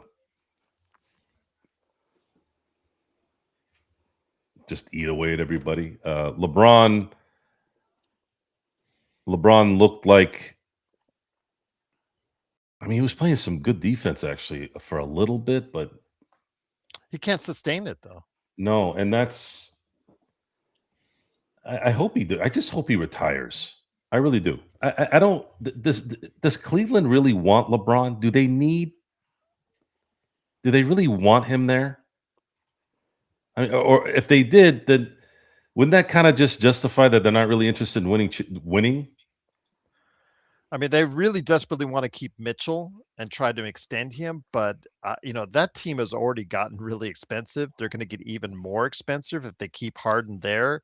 Mobley is now, this time last year, Joe, Allen was the one that everybody thought would be traded and thought removed is among that big four. Garland eventually was, but Mobley has never achieved that level that people were expecting of him when he got drafted so high.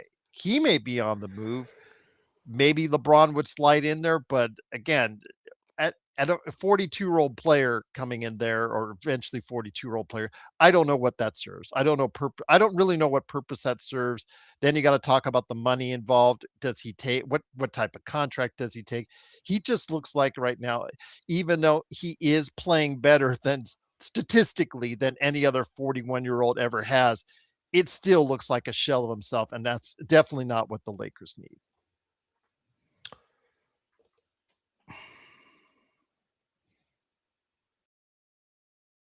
They're going to have to hit in the draft. They're going to have to hit in the draft with really an all-star player in this year's draft. I don't know if they'll be able to get that player in their early 20s, which is probably, could be late teens, but right now it's still early 20s. Yeah. They'd have to hit on that for this to get expedited, and then they'd have to get the star this summer. Giannis is really the only one that there's been a hint of him being available possibly this summer, but we have to see how they set the executive board this summer. I don't know.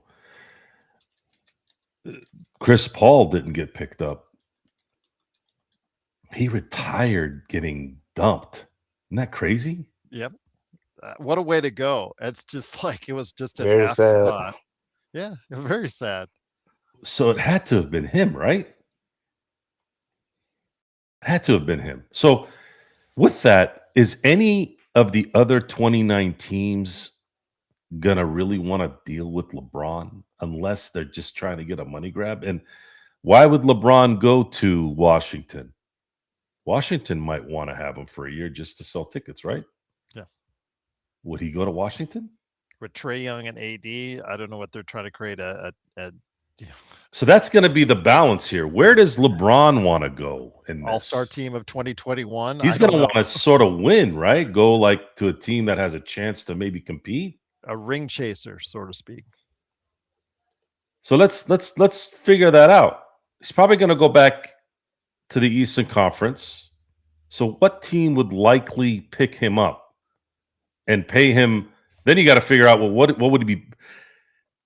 If he wants to take a vet minimum, I think that's sure. Yeah, that would help. Would he go to Orlando? Atlanta? Does he finish off in Miami? Does Miami even want him? I don't know who the hell would want him. And why would he go play for $1 million at that point? Just so they can get flowers and chocolates for 82 games before he ends it? Like, if I'm LeBron, I just hang it up, man. Yeah. I just hang it up at the end of the year. Go out on top a little bit. Go out on top where you actually didn't have a bad statistical season. You were on the Lakers. You played 8 years. Again, 21.7 points a game for a 41-year-old. I mean, it is what it is. But then you look, that's just the stats right there. You look behind it, Joe, and there's a lot not to like. LeBron will never own a majority stake in any NBA team. It'll never happen. He doesn't have enough money. No one is going to loan him that kind of money. He can't back up $5-6 billion. I don't know. Would the Vegas team be more than that? I don't know. He would be. Well, first off, it's like a $500 million rumored buy-in just to get in the league, but to start it up capital wise, what you need 2-3. I mean, think about it for a second. When I say this, Mark Walter had to go work with the Saudis to get enough money to get. Yeah, you would need venture capitalists, right? So even though he's with the Guggenheims and they got what $350 billion that they can do whatever with. Yeah, they still went out and used somebody else's money. That's how the rich get rich, by the way, guys, and how they stay rich. They never use their own money, even though they have the money. They just back it up. The rich do not spend their money. They spend your money. And the reason why they're able to do that is because they can borrow against their money. Isn't that a great system? Again, I'm not trying to be political here. This is simple numbers and stuff, right? Just economics. Yes. So when you say, oh, we need to tax these people, they're not earning an income, you idiots. Their loans don't get taxed. They borrow against their money. So let's say Mark Walter goes to the Saudi and goes, hey, can you loan me $7 billion? I'll do the 3, you put the 7, and I'll pay you interest for it, right? And of course, what do the Lakers do? I'm sorry, what do the Dodgers do? When I'm using them as an example again because, they get Shohei Ohtani for 700 bills. Oh, but it's deferred until next century. And in the meantime, they got that money in an escrow account earning interest, probably at 8 to 10%. And then, by the way, they already covered the $700 million in freaking billboards. But let's tax the billboard. Let's tell everybody we're going to tax these people. We need to tax them. We need to put a millionaire tax this one time. Yeah, okay, good luck. Good luck with that. So,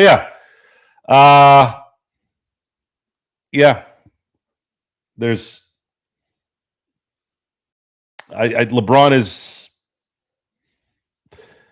LeBron would do himself a favor. I'm not trying to speak for LeBron, God help me, but I don't see any point in him going anywhere ever. It's just you've done it, man. You did it. You did it. Go out. You were an all-star. You gave it everything you could. You didn't turn into Tracy McGrady where you were on the bench while the Spurs were in the finals. You didn't become Shaq. averaging 9 points a game as last year. Go out on top as much as you can. But it would be so non-LeBron to do that, wouldn't it? How about LeBron wins his next chip next season, Joe? How? Where? San Antonio? Why would San Antonio have it? Does he go ring chasing? I'm No. very curious. He cares about what others think too much to do that. He's already known as the pioneer of ring chasing. Taking my talents to South. And I never faulted him for that, by the way. I never did. It's easy to criticize him. Oh, well, you know, Jordan stayed. Kobe stayed. Bird stayed. Well, of course those guys stayed. They were in Cleveland. It's LA, Boston, and Chicago. You notice Hakeem didn't leave Houston. He almost did, actually. You remember that, Gerald, don't you? That there was some talk that Hakeem was going to go to LA. I actually have this theory that had Magic not retired due to the HIV virus, I actually have a feeling that I think Dr. Buss would have made that deal. And I think the reason why he would have been able to make the deal was because Hakeem would have demanded it, because he was already really pissed at Houston at that point. And if he knew Magic was there and they had just lost to the Bulls the way they did, I can only imagine a Hakeem Magic playing the Bulls. Oh man, that would have been an interesting alternative universe. Adrian, I don't know what your problem is, because you just come on a show. You haven't been hearing us. You obviously haven't checked out the other 1,500 episodes of this channel. Again, we're not apologists. I'm not an apologist. I say it how I see it. And if LeBron stinks like he did today, then that LeBron is part of the problem. Ayton did a no-show. Austin underwhelmed. Again, I will call it like I see it. So don't tell us we're not scared of anything. So don't tell us what we're scared to admit or not admit. Do not say things like that. You talk about the idiot earlier, Joe. This guy, I think, tops them all. This guy. Well, the thing is, this is what happens in a social media world of being able to speak out of your asshole with no consequences. See, back when you didn't have social media, you would have had to have written a letter to the newspaper guy to do all that. And very few people are going to do that, right? Compared to what social media does. It's convenient for these guys to just say nonsense because there's no retribution. Scared of what? We're going to criticize. If LeBron James was making $2 million a year, why aren't we criticizing Jackson Hayes? Have you noticed that lately, guys? Gee, I wonder why.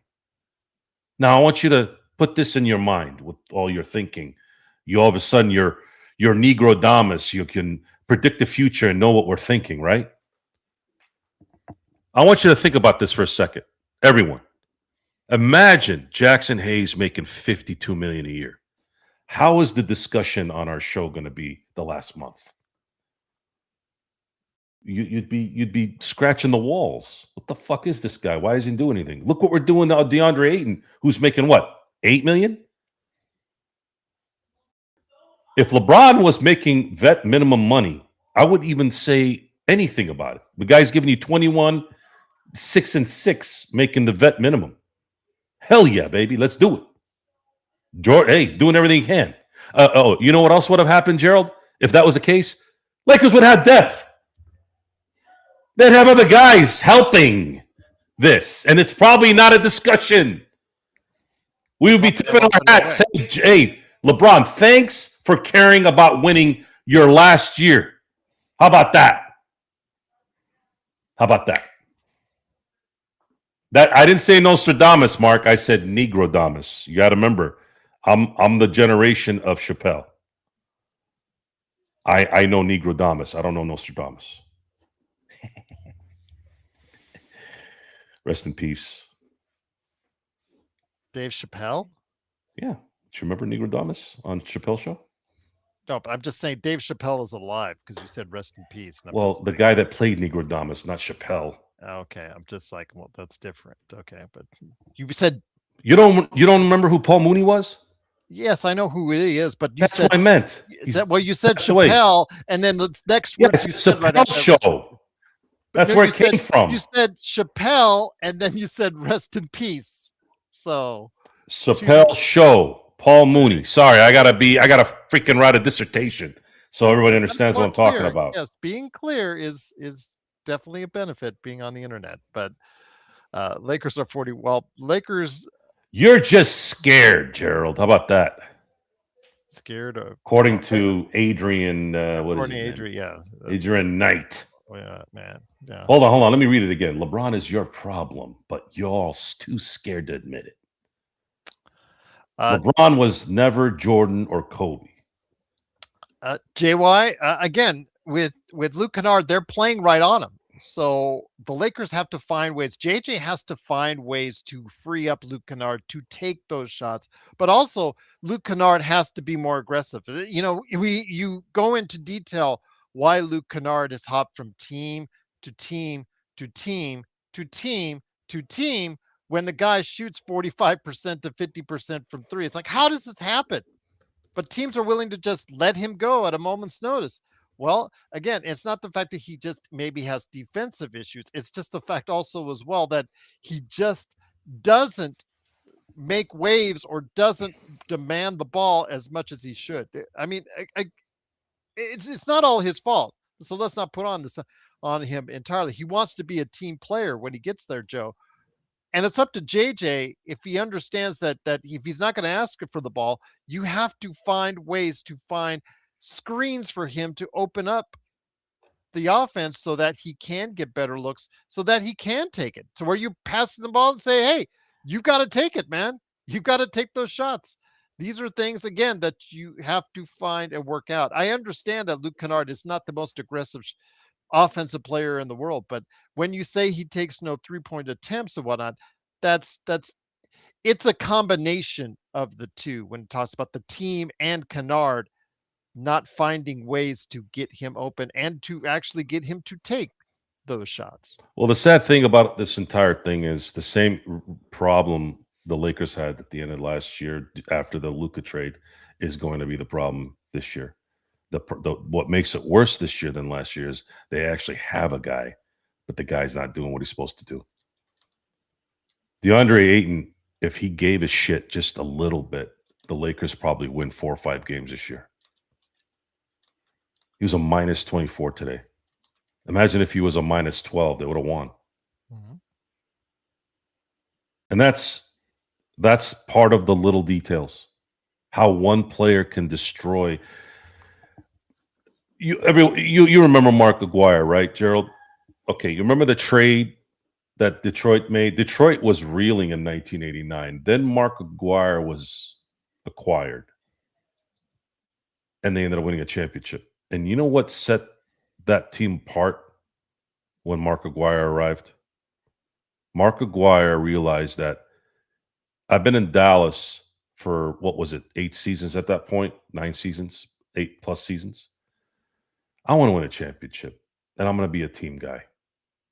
I don't care if Rick Mahorn comes in here and says, because they were enemies, right? That's how it was back then. Rick Mahorn comes in with his big stick, the big, bulldog of the team, right? And Mark Aguirre's, look, dude, I don't need to hear this. Let's go play ball and let's win a championship. And he did. If they don't acquire Mark Aguirre, the Lakers would have won a championship that year.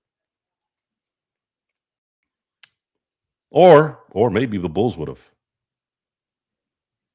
Because we still have to factor in that maybe Magic and Byron Scott still bust their hamstrings in that series, right?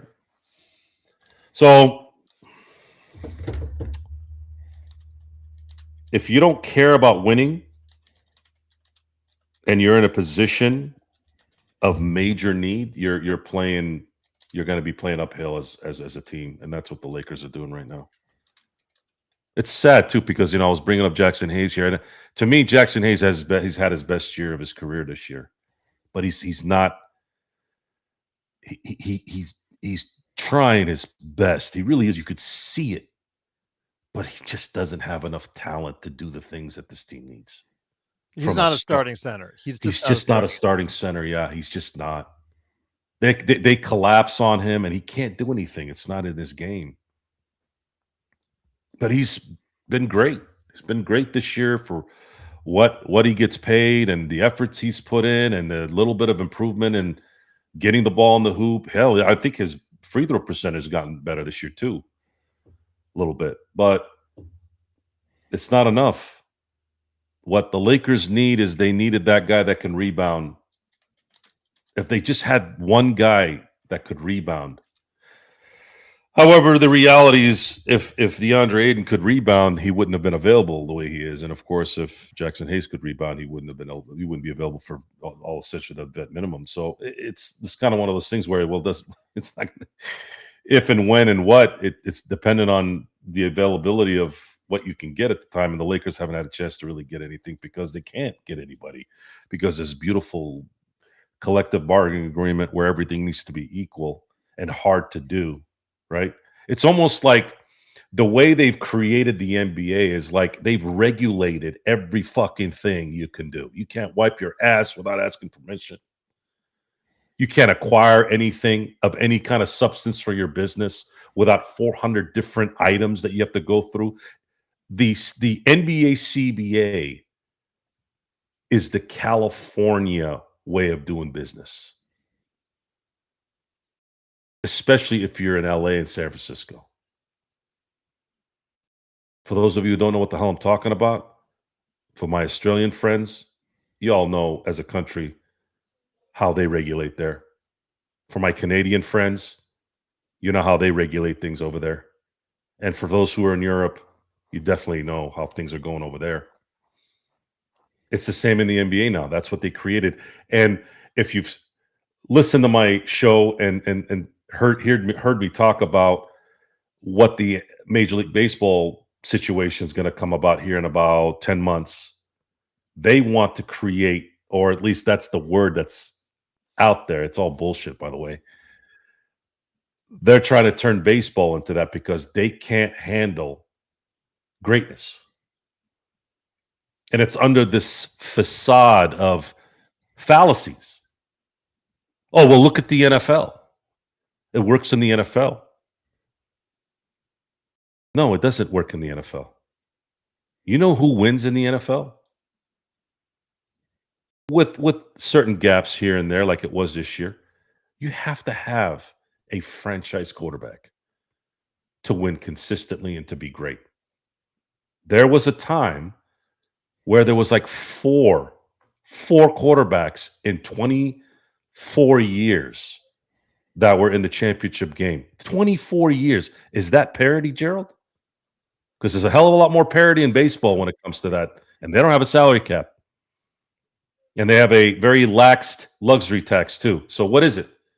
Then the results don't compute. They don't align with your fantasy. But the NBA managed to fuck themselves so much to the point where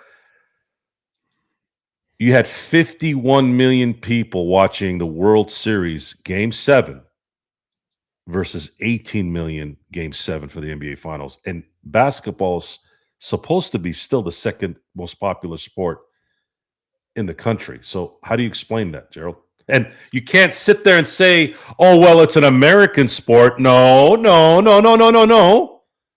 NBA is a worldly sport. You got Slovenia. You got France. You got Argentina. You got all of Europe, basically. You got China. You got Australia. You got the NBA went international before anybody. So you can't use that excuse. Oh, well, they had Japan and they had Canada. No. The NBA has had a 20-year head start on Major League Baseball in terms of international audience. Why did they only have a little over 18 million watching a Game 7 in an NBA Finals versus a 51 million? Now, if it was game 4 and a sweep, I'd give you a little bit of leeway there. But this is a game 7.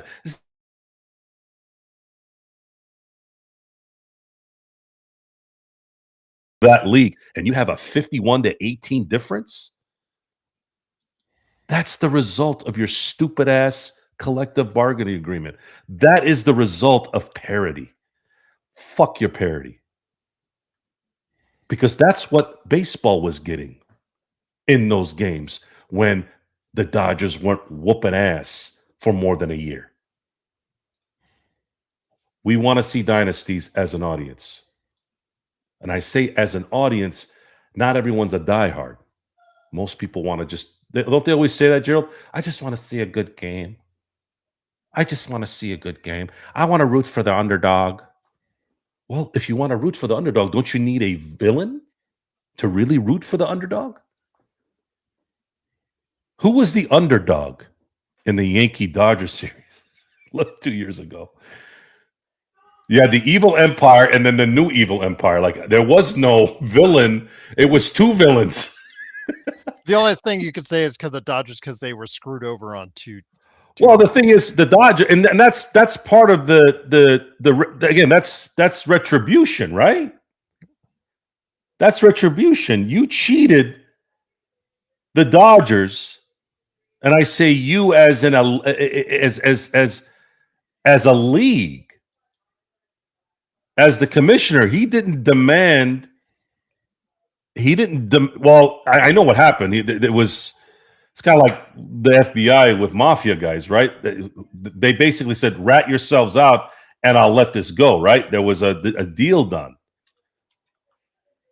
But that doesn't fix the problem. And the thing is, in that is if they weren't cheating, by the way, if the Astros weren't cheating in 17, the Yankees probably go to the World Series, and we would have been able to see Judge earlier play the Dodgers. And who knows, maybe Judge doesn't struggle in the playoffs. We'll never know what that affected. Really know. We know a lot of it. Like Kershaw got ripped off from a World Series MVP. That changes the whole narrative of his career if he has a World Series MVP, right? All the homegrown guys, because that everybody finds an excuse, right? To pull out of their fucking ass. They always pull something out because they're so full of shit. They're going to find something to talk about no matter what. That's how much shit they're full of, right? So they had 90% homegrown in 17 and 18. They get fucked by the Houston Astros, and they also got fucked by the Red Sox. But I always give Red Sox a little bit of leeway because they turn into a dumpster fire while sending a generational player to the Dodgers in his prime for a bucket of fucking corn and fucking stale water.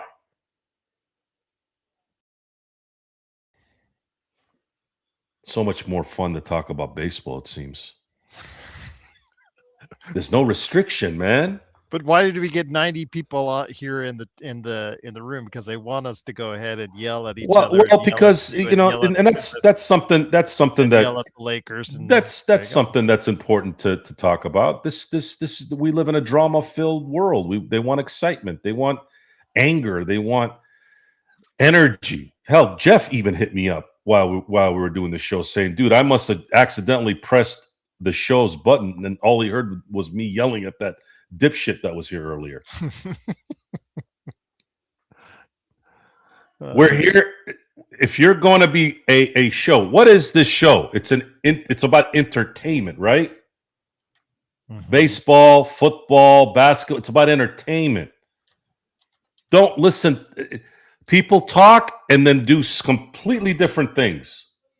You cannot sit there and tell me this league is going down the shitter when you have 51 million people watching your product in a time where you have so many other areas to go to watch things.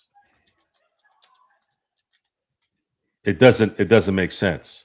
And it's sad too, because how often do you see the greatest players in the league being on the biggest stage, right? Like Aaron Judge was in the World Series 2 years ago. Ohtani's been in the World Series the last 2 years. And we're not even talking about the other series that we've watched.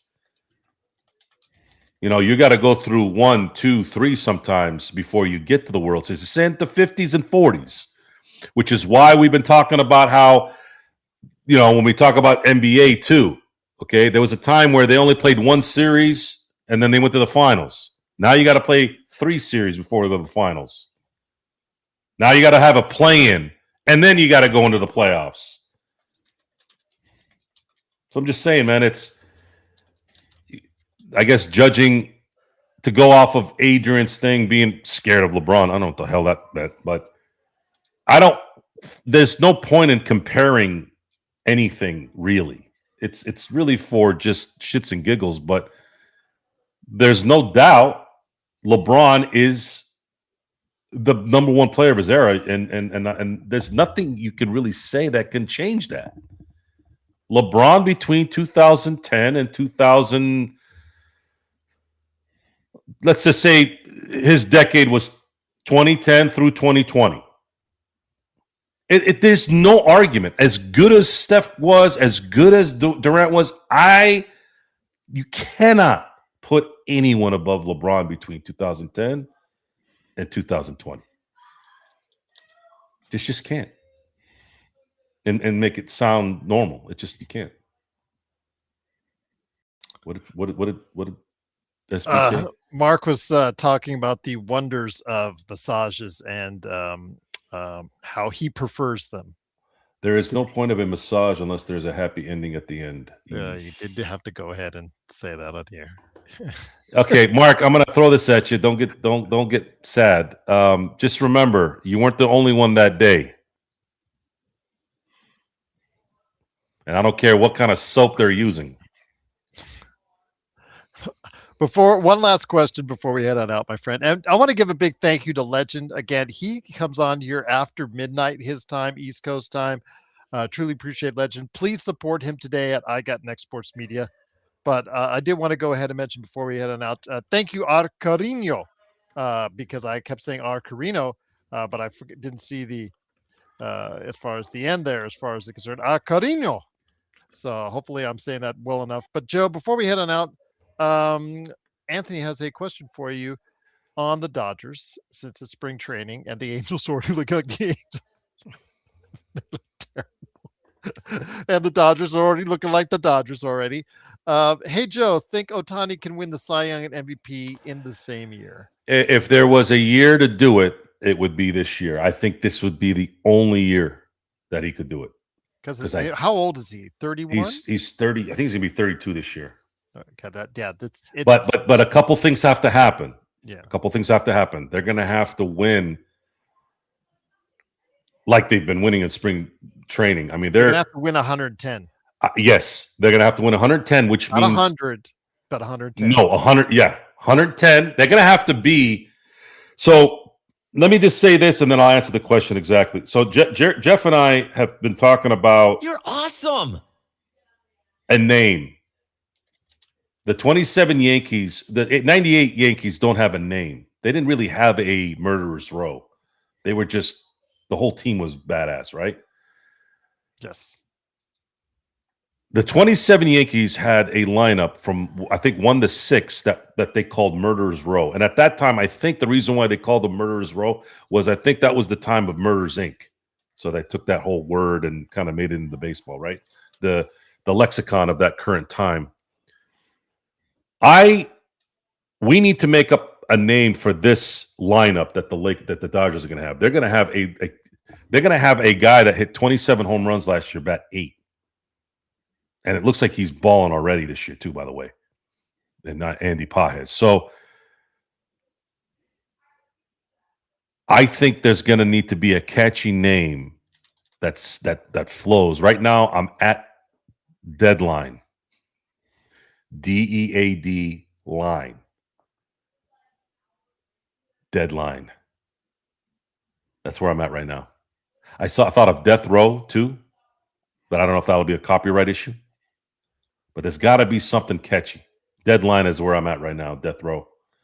So anyways, to answer your question, if they win 110 games, that means likely Ohtani has enough run support to probably win 15 games.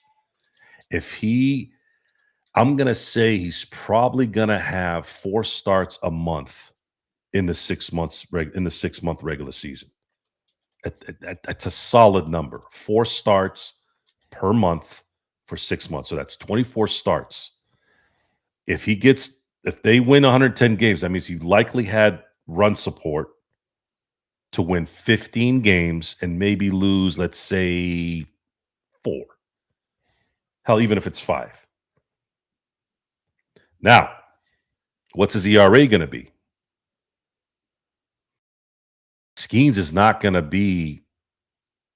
I don't see Skeens not hovering around 195 again. Under 2, basically. So is Skeens going to win another Cy Young at a 9-8 record with let's say a 1.95 ERA? Or will they give the Cy Young to Ohtani if he goes 15-4 with, let's say, a 2.3 ERA? What do you think, G? I'm trying to be objective here. I don't really know how that will play out. It's just like the MVP voting joke, because we're not talking about the best player. Because a lot of people, since I said about that, people need to keep an eye on the MVP for NBA. It's not about who is the best player; it's who has the best narrative. And if the narrative on a historical front for Ohtani is there, Joe, you got to say, again, if that story is written with the Dodgers winning 110 games and him pitching like enough games to get him like a 14-5 record, let's just say, with a 2.5 ERA, along with leading the league like he does in the at the bat, there is definitely a possibility he could do that on both sides. But he has to, like you said, do it this year because he's getting older, and the Dodgers are going to probably try and take care of him a little bit easier because of his health going forward. Yes, if you're gonna go all the way on this is probably the only year in my view. And he showed 4 seasons ago before this year. He got close. He was 4th in the Cy Young, won the MVP in the AL. I mean, he's gotten close. He has gotten close. But the question is, are you going to give him the Cy Young above Paul Skeens if Paul Skeens is subpar 2 again? I think it's, like I said, if it's the narrative, if he's close enough to Skeens, Joe, I think he does it. I think he does it. But the thing, it's about the story that's written. Will it be that story? I think right now people want to see him succeed. I think even casual audiences, Joe, they might hate the Dodgers, but Ohtani seems to be that exception that they like and they want to see him succeed, Joe. They're gonna be on top of it. Roberts is gonna be on top of it, and I don't really think Shohei cares. He cares, but he doesn't. It can't be at the expense of winning a championship. That's the thing that they're gonna factor into this. That's why I think 4 starts a month is likely going to be the way to go. I don't think 4 starts a month is gonna be as taxing as starting 6, 5, 5, 6. Those extra, let's say 7, 8 starts might be too much. I think if they cap them at 4 a month, regardless if it's a 4-week or a 5-week month, I think that's probably the route they go. But a lot of me says, Gerald, come on, man. I mean, it's worth a shot, isn't it? I mean, you don't see these things every day. I was excited when Deion Sanders was playing in a baseball game and a football game in the same week, day, whatever. You don't see this kind of stuff. It's amazing.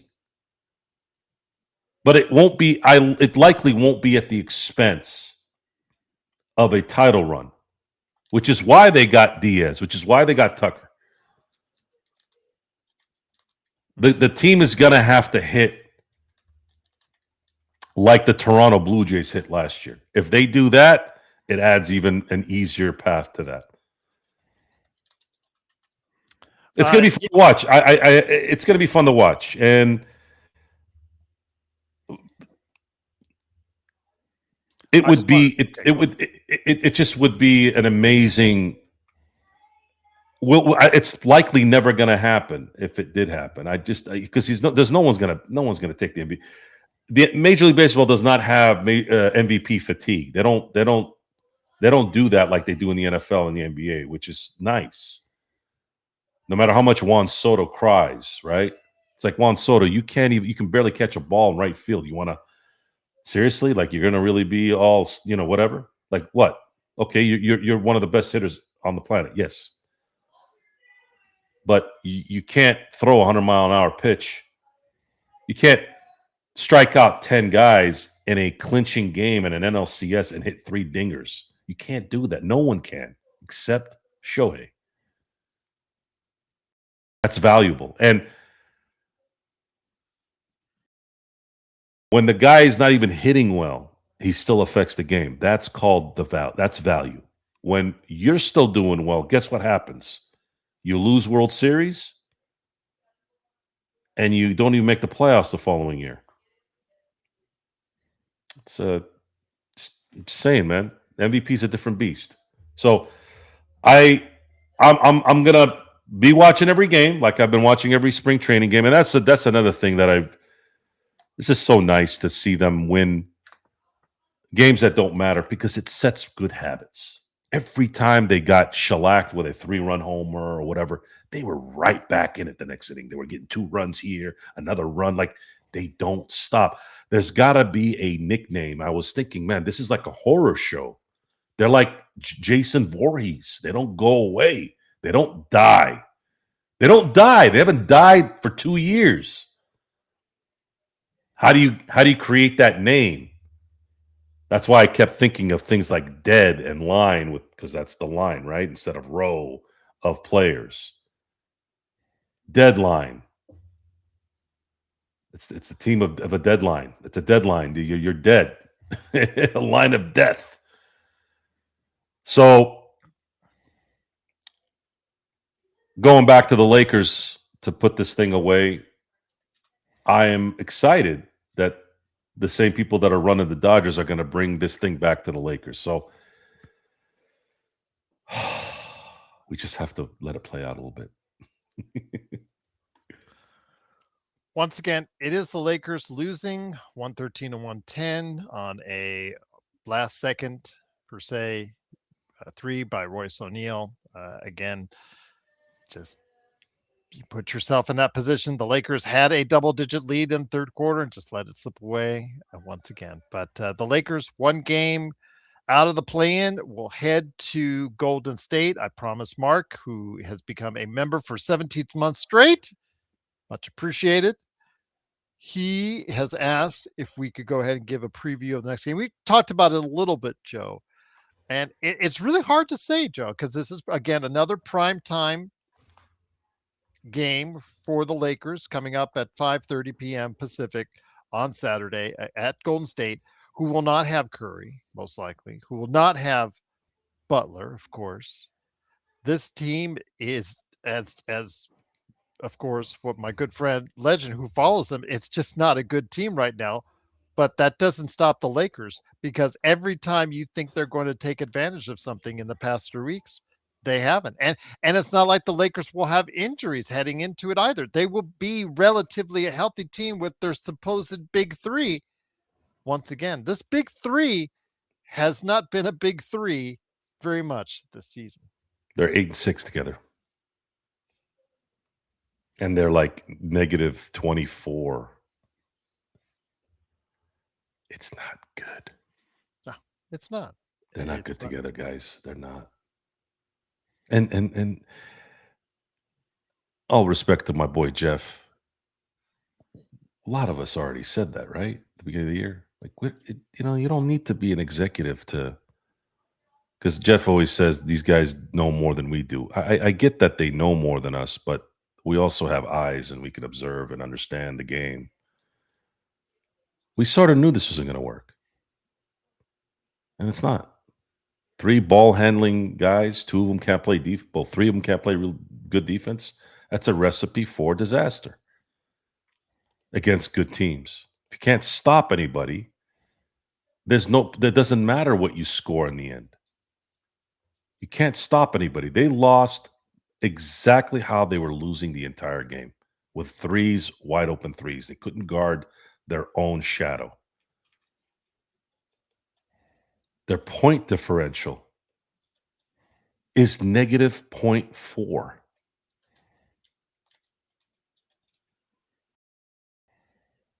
Think about that for a second. Negative 0.4, and they're a 6 seed.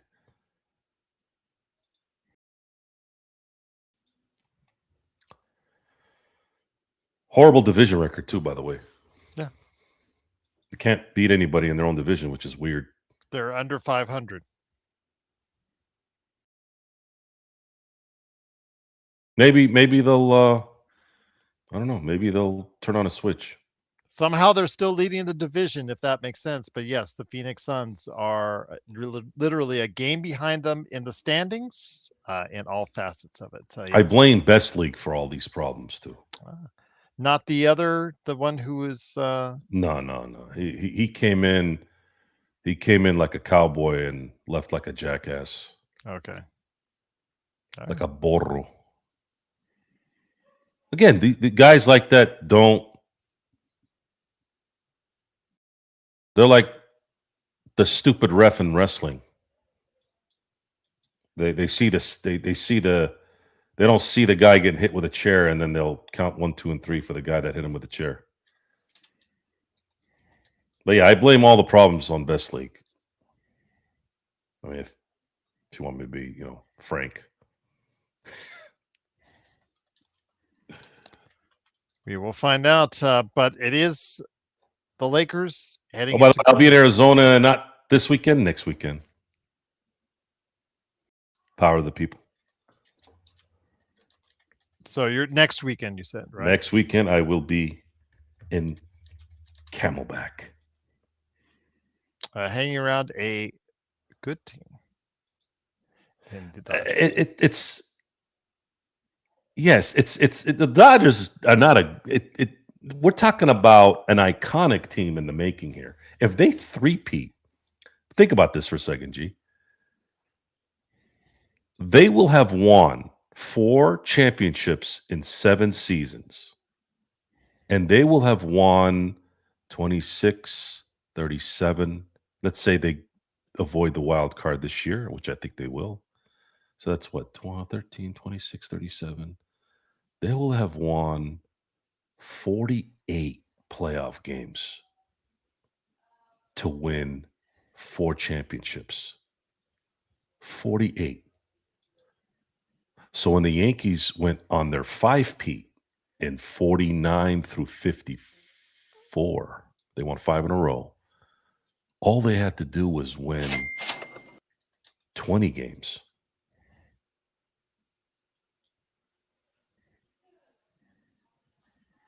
So Dodgers to three-peat would had to win had to win 28 more games to win 3. Really, again, we're getting back to the comparisons of eras. You can't. It's just not fair for either club. But the Dodgers are, even if they three-peat this year, it's still not a book that's finished. It's not going to finish for a while. This team has a potential of probably winning in the Ohtani era. Right now, he's 2 for 2. He's got 8 years left. There's a very big possibility they're going to win probably 4 more.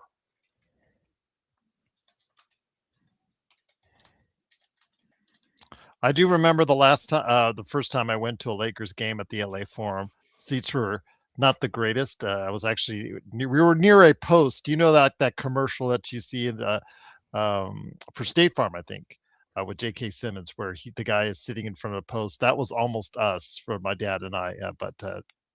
I went to a few games at the LA Forum. It was always great indeed. I love the fact that they were collaborating with several grocery stores chains. You could get discount tickets, and that was always something my dad and I looked forward to, was going to the game. Drip Show Shop says, Jero, got to get you the. Oh, absolutely. Well, there you go. We'll wear them. Absolutely. Drip Show is awesome. Again, for quality work that only you can get from him, can't get anywhere else.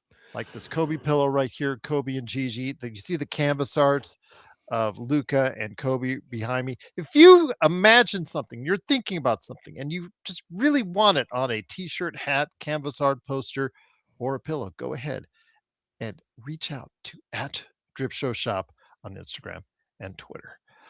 Shout out to Pinty over in Germany. He says Vando, Hayes, Smart, Maxi must be in last defense. I don't know about Maxi. Again, the Lakers just don't have someone that is going to just do what you need to do on the defensive end as far as the big man is concerned right now. But I guess that would work, if you want to go ahead and do that. But it's what you can put the best defenders in there, Joe.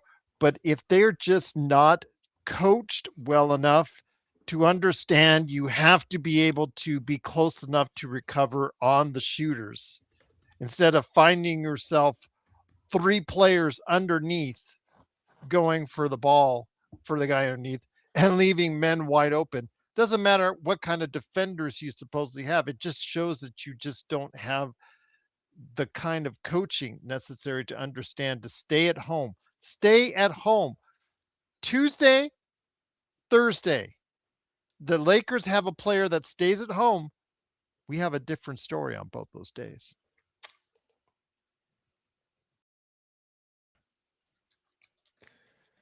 Sad. Bando didn't even play tonight, did he? 6 minutes. So he didn't really play. And then we had DeAndre Ayton play, was it 26 minutes and gave us a whole 2 points? Yeah. Oh, it's beautiful. Such a Clint Capella game, isn't it? Wasn't it? Yeah. He also said, Pinty, and again, thank you so much for your generous super chats. Truly appreciate it. He said, did not get the rebound again at 108. Now, they only lost the rebounding battle by 2, Joe, but I think you made your point clear. They're not getting the rebounds they need at the time they need it. Thus, like we saw on Tuesday, when they lost that final shot with Wendell Carter getting that offensive rebound. Today, again, they did not get the rebounds when they needed them the most. It's just the little things. If they did the little things, they would have won 5, 6 more games. It's that simple. Think about that. Think about it. Today was the anniversary of Falling Down coming out in 1983. So I thought about that. Remember there was a scene with, what's his name? With the gun shop owner. Think about it. Oh, yes. That's a underrated movie. I would say that.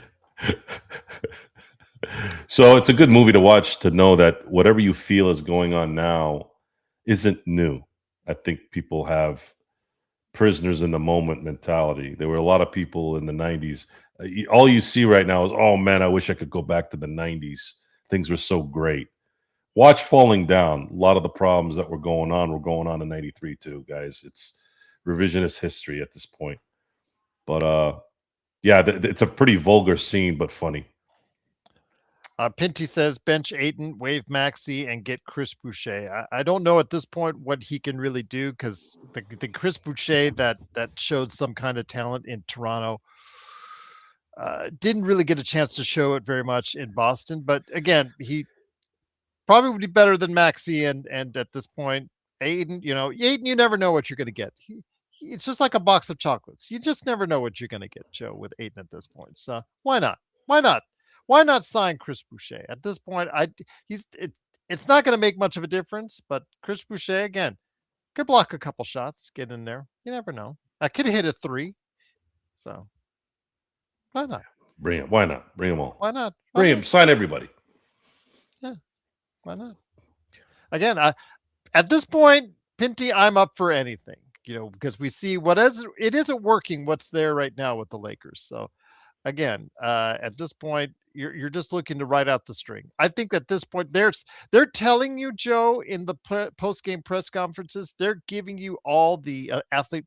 I wish they would actually say what they feel instead of all these athlete vernaculars that they always throw at you. Because if you look at tonight, if you go on Twitter, you see the post game interviews with Marcus Smart and Luka Doncic, and they're just going to throw you out the same tired stuff, that you hear from every athlete after every game like this. I wish they could just tell you what they actually feel. Well, if that were the case, it would. The certain guys on this roster can't handle constructive criticism or even being called out. So it's probably why it doesn't happen. But why not get Boucher? Chris Boucher. You know what? Why not? Absolutely. I mean, at this point, you should try anything you can at this point. So why not? I was waiting for the Bobby Boucher comment. Thanks, Drip. Just a matter of time. Just a matter of time, indeed. Is Bryce even playing? No, Anthony, he was redshirted, and I'm not sure he was entirely thrilled with that decision, Anthony, but he was redshirted by the coach, whether he liked it or not. Why is Drew Is Rich Paul gonna call out the AZ head coach now? I don't know. Rich, excuse me, with Drew, because he certainly hasn't qualified as far as the games are concerned, because they still have plenty more left. I'm assuming he was assigned to the G League along with Adu Thiero and of course Bronny. Those guys are at the G League, so I'm assuming he was assigned to the G League as well. But yeah, after playing a sparse amount previously this week, he was sent. And Vando was 6 minutes. Vando, I'm going to be honest with you, Pinty. We're not big Vando fans, Joe and I. So, I understand the metrics seems to like Vando, but the on-court product, when you see it, it's not quite as good as what the metrics say. This is the guy who will do something good 1 minute and do something bad at the next minute. So we're not the biggest Vando fans, but if you want to talk about defense, I mean, the Lakers held another team under their average, 113. The offense, Austin and Braun, if they have any semblance of a real offensive game tonight, Joe, we're not even talking. I just think if they just had this one guy that could rebound, they would have won the last two games. That's it. So many offensive rebounds turned into three-pointers. So many. I thought last game was bad. This was worse. And all that, and you lost by 3 points. A 3-point shot. I mean, just to give you an idea, in that 6 minutes, Jared Vanderbilt was a minus 15. So maybe it just realized maybe one of the only things that JJ you give him credit for doing something good was understanding maybe it wasn't Jared's night. But yeah, 6 minutes, Joe, minus 15. At least it took DeAndre Ayton 23 minutes to get to minus 24. No bueno. All right. 3-point defense is horrible. Yeah, Pinty, but that's something that's taken place for all season. That's JJ's MO is he's willing. Certain coaches in this league are willing to give up more 3-pointers because they'll take their chances based off of what the stats say, the statistical analysis says. But in the closing part, when you have 22, when the team that hits 22 free 3-pointers on you, Joe, understand after a little while, maybe this is going to be their night. You might want to get closer up to them. You might want to change your defense up to prevent so many threes from being shot, Joe. Why aren't they? Is it desire? Is it inability to do it? Why was Laravia so far away from this guy? Why did they all collapse at the basket? They all did. They all did. Yeah. Why? But you can ask that question even before then. How do you allow a team to shoot 50 3-pointers? 50. 50 3-pointers.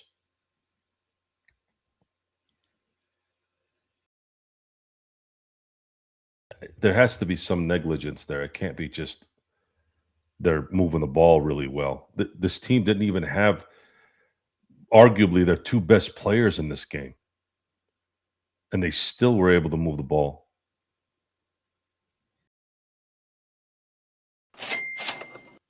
They're just not. They're not. Whether JJ Redick can coach or not is not the point, and this goes for all the coaches that I've ever coached in the NBA. It's not just JJ Redick in 2026. JJ Redick is not able to get into these guys communicative wise. He's just not. Can't. He doesn't have it. And what was great about we were talking about Frank Vogel earlier because we were talking about defense. You know, the thing is, what made Frank Vogel so good, because I wasn't on the show during that time, so I don't have any record of being able to say, hey, look, I wanted Frank Vogel. I got in when he was getting treated like garbage by the team, and Russell Westbrook of all people too, by the way. Frank Vogel was the perfect coach for a LeBron James, Anthony Davis team. And I'll tell you why. Number one, LeBron James is Peyton Manning of the NBA. You don't need to have an offensive set for that guy. He was the set. And then Frank Vogel had his greatest anchor in Anthony Davis, and he had really good perimeter guys that could also hold their own. It was the perfect coach for the perfect talent of that team. And I remember vividly the people that did complain about Frank Vogel's, the offense is stagnant, the offense is this, the offense is that. Well, I get it, but Frank Vogel's not an offensive guru. He's a defensive guru.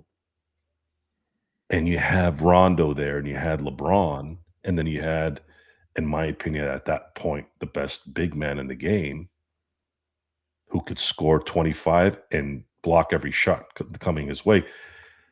All Frank Vogel had to do was put in a system that enhanced all of their ability to guard and stop. And then it was run and gun. Not a lot of thinking when it run and gun. Use your athleticism. Use your athleticism and timely shots. Appreciate one last time. Appreciate Pinty with the super chat. One fake, one dribble, and you are open. How? Again, I think a lot of it is the scheme of the defensive scheme. Maybe it's the players. It's the whole NBA. It's not just the Laker problem. Who's guarding? Who's playing defense against this three-point shooting culture in the NBA? Are people playing defense ever again? Because I really thought in 2020 that the Lakers had figured out a way. I thought they did. I thought they busted it. I said, man, this team busted the three-point era. But it lasted only a year and a half.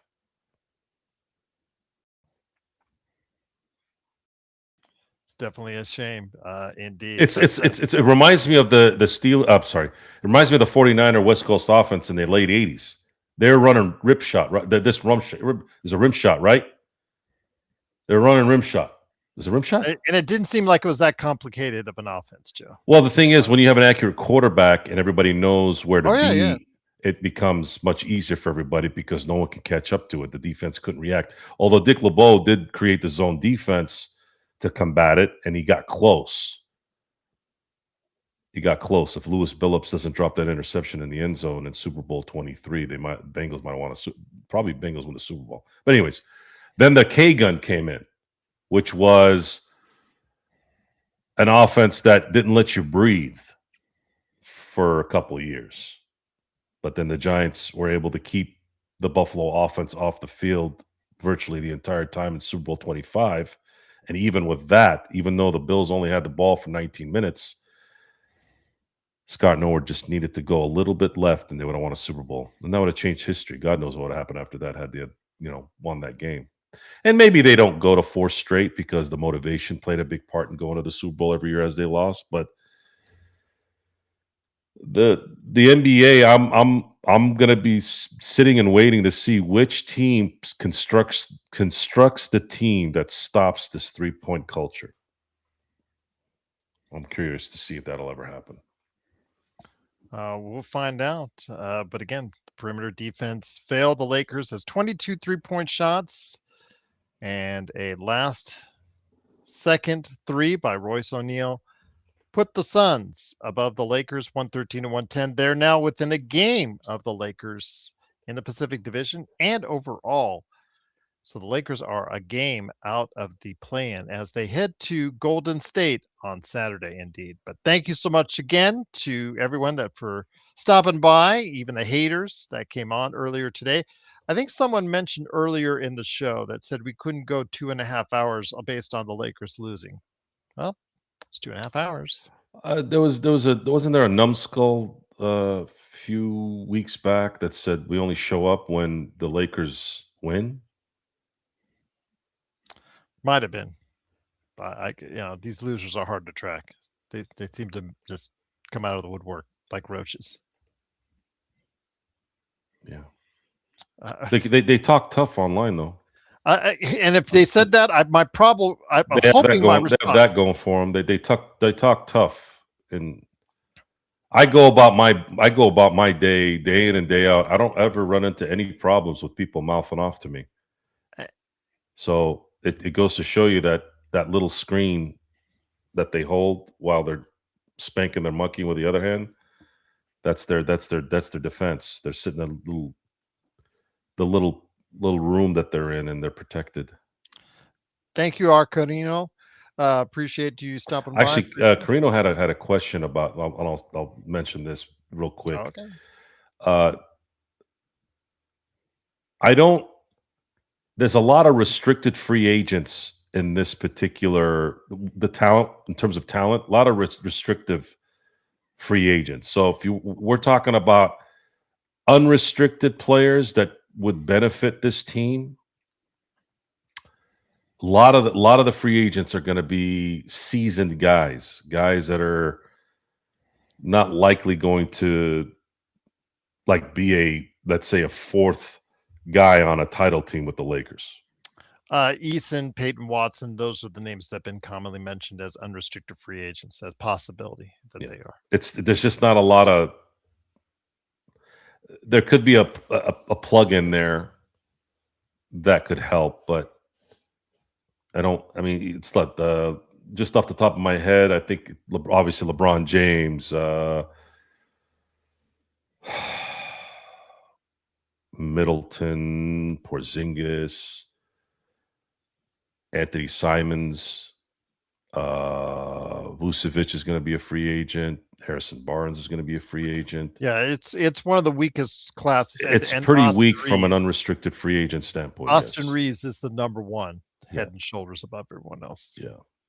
Whether we like to say it or not, but Kelly Oubre will be a free agent. Maybe that could be somebody that would be a good role player. Could be. I'm having my list. I'm actually. And everybody likes Thibault, right? They've been yapping about Thibault. He'll be a free agent. But the guy can't shoot. He can't score. Yeah, he can't score. It's just Vando all over again. Unless if you get him at the minimum, you get these guys that can't score but can defend. If you get them at the minimum, I'm cool with that. But when you spend Vando money on them, that's when I have a problem. When you commit to them for multiple years and they still give you 6 minutes and a minus 15 and nothing to show for it, that's the problem I have, Joe. That's the problem I have. I think the focus right now with the Lakers, especially according to what they did here this last day or so, they're hiring of Tony Bennett, former Virginia head coach. They know that the draft is going to have to be a big part of their structuring of the title team. And that tells me that they're more than likely going to utilize a pick than trying to bulk that with two other number one picks in a trade. Yeah. Maybe they tell Nah, I don't know. And they also might buy into the second round. They don't have currently a second round pick, but there are teams with multiple second round picks that they might be interested in. Who knows? There are some good second round guys that might fall in a deep draft. A lot of guys in the second round might be gettable, and if that's the case, they could actually do something right for once. Because, for instance, right now, Adu Thiero is yes, he's been hurt, but that has not worked out so far for the Lakers. Again, there's still time for him to turn that around, but it hurts because guys drafted after him, like Maxime Ronald, when he goes off for 22 tonight for Sacramento, that was someone that we could have picked instead. And just these decisions that are made by Rob Pelinka time and time again, just the talent evaluation skills of Rob Pelinka is just, it comes back and bites you every single time. But They're going to need. No, hold on, Best. Thibault averaged 40. How many games has he played? I know how many games he's played because I've already had this conversation. Don't throw 46% from three in his last 2 seasons. When you play no games, you're hurt all the time, and you don't look at his scoring average. Best. The guy is not offensively skilled. When you don't want to shoot the ball, when you don't score the basketball, you're not good on the offensive side. Don't try to cut it any which way you can. It doesn't work like that. Again, look at his career scoring averages. Look at how many games he's been available for. There's a reason why Portland dumped him. It's too bad, too, because he was doing really well in Philly at the beginning of his career. He was on a couple of all defensive teams, too, second teams. It's unfortunate, but you're not going to have a lot of value when you're playing 15 and 7 games in 2 years. Yeah, again, you cannot use that 46% on me because that's 22 games in 100 and well, I guess I'm not 100 yet, but that's pretty bad. 22 games in 2 years so far. 2 years. It is over 100 games. Yes. So yeah, you're at 82 plus 82. That's 164 games. Well, not quite yet because of the season going on currently, but yeah, I get. Yeah. So let's say he ends up with what 22 plus what 20, 42 out of the 164. Yeah, best league, but he doesn't shoot the ball. His career high ever is 7.5 points a game, and that was when he only played 15 games. He does not want to shoot the basketball. It doesn't matter how efficiently he shoots it. We just talked about this with Kennard. If he doesn't want to shoot the basketball,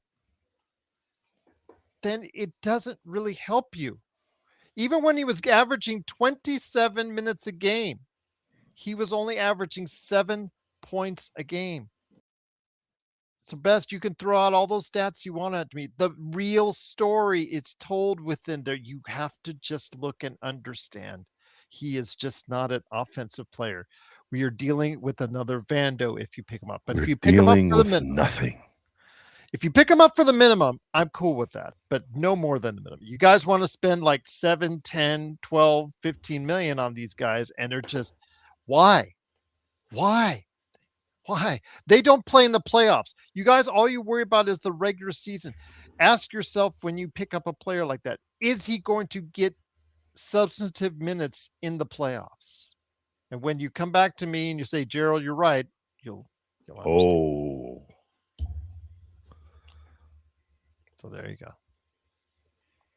But I appreciate everyone joining us. It is, of course, I don't want to pick on Best League. You already trashed Best League enough, so I don't want to pick on Best League too much. Yeah, Best League just has a habit of going from best to worst regularly. It just keeps going back and forth. 6 points a game. True, but he makes an impact in the game. If Thibault made impacts in the game, Best, would he have been dumped by Portland? Ask yourself that question.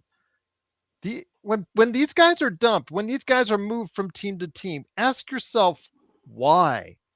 Oh, but it can work out with us, Joe. It can work out with us. Luke Kennard is going to be a 15-point game player. here with us because I know it didn't work out with those other teams, but it's going to work out for us. Ask yourself why. Intel, let's do Saturday. We'll do There you go. Saturday. Come to the show on Saturday. We'll have some shots. You should meet up with Joe at spring training, my My friend. birthday is on Sunday, so it'd be a nice, drinking eve time. Arcarino said low-key it would be cool to go to a Lakers game with the chat. Yes, absolutely. Yeah, we'll do that. Better do it this season. Legend is on the East Coast. I don't know if he can do it. John could come down. He could make it work. Better do it soon because the prices are going. We didn't even talked about that because you were not here that day that they announced it, that the prices are going up quite a bit for next season under Mark Walters' regime. Yeah, I got to pay off that the Saudis for. That's how you do it, Joe. That's how you do it. Remember, guys, never use your own money. Not even to pay your bills. How? What is the ratio of how much has gone up as far as pricing under the? It went up. I think from what I saw, that wasn't it like 1,600, went up to 9,300 for season tickets. I'm assuming probably the lower bowl area.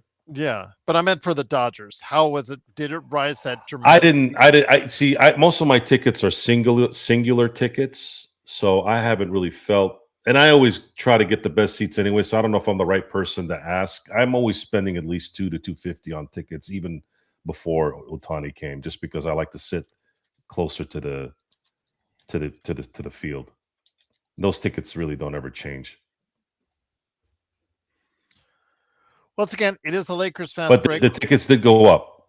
Season ticket holders did pay it, and Dodger fans responded with having their first 4 million in attendance in a season. That's how much they supported the rate increase, because they were always guaranteed for 3, but doing 4 is obviously a great achievement. Oh, everyone knew it was coming this year, because you're talking about coming off a World Series championship. You're coming off what we all thought was going to be the greatest team ever assembled, but now it's 2026 that's looking like that, which to me, I can't in good conscience demand a three-peat. They had to repeat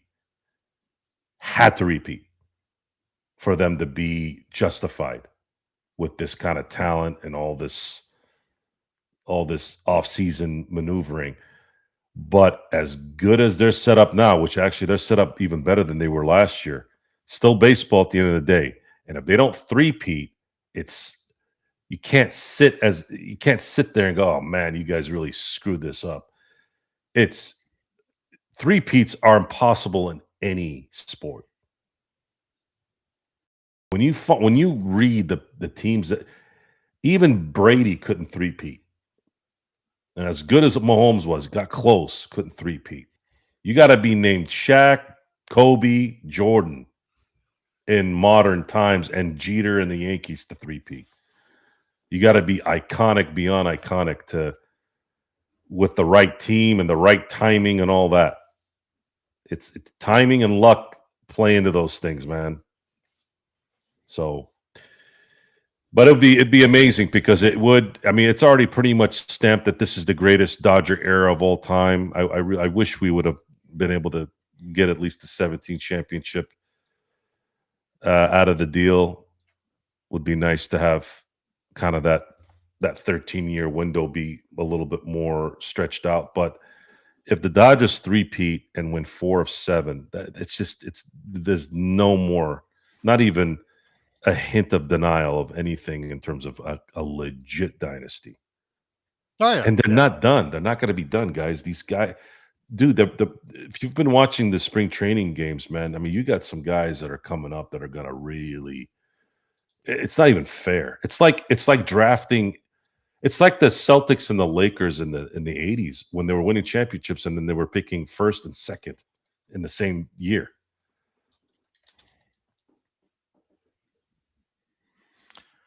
Absolutely. So again, we'll be back on Saturday.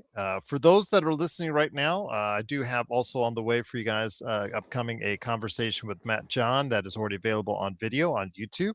So go ahead and check out my NBA observations with him. But that'll be coming up here in the not too distant future for the audio folks out there. But for us here, I don't know yet about the Lakerholics. I will schedule that as far as put that on the schedule. So look out for that if that comes about on Saturday at 11. And then after that, of course, Saturday at right around 8 will be the post game. Hopefully, we can entertain you a little bit more, and hopefully, we will not have to go ahead and continue to be frustrated and vent out again on Well, Saturday. You guys seem to like it. We seem to get better numbers. Like you said, Joe, why would somebody see? That's when you don't know the channel. When you speak out loud, when somebody said, like, if you remember, you said you remembered that somebody said that we're only here when we win. And I'm just like, our numbers are better when we lose, Joe. and our numbers You are can look better it when up. we turn the volume up. Yeah. The what needs to happen for LA to be considered title town besides the Dodgers winning? JY, it's already title town. You're talking about in this decade, you've had our good friend Sun with the LA Football Club. They've won a championship. The Rams have won a championship in 2021. The Dodgers have won 3 championships in this decade.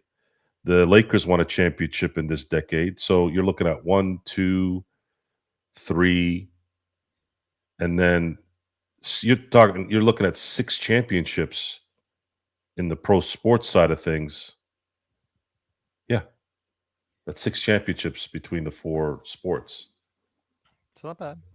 Not bad for a Hell, even when LA had a drought in the 2010s, the LA Kings held their own a little bit to make sure that the LA had some positiveness, and those were some great hockey. But those 2 years and what the Blackhawks were doing around that time, it's pretty good, really damn good. But we'll be back on Saturday night for your entertainment and hopefully listening and viewing pleasure. I want to thank Joe for stopping on by. Again, big shout out to Legend as well. Go ahead and make sure you like and subscribe to his channel, I Got Next Sports Media, and also go ahead and like and subscribe to the Experiment, Joe Soro Experiment as well. And if you see the artwork that's behind him and I, it's courtesy of @TripShowShop on Instagram and Twitter. Do him a favor, reach out and let him know what you're thinking of in sports or pop culture @TripShowShop on Instagram and Twitter. But we'll be back on Saturday night. Don't ever tell us again that we can't talk for 2.5 hours after a loss. Don't ever tell us that, because we'll do it on you. We'll do it on you and more. Right here.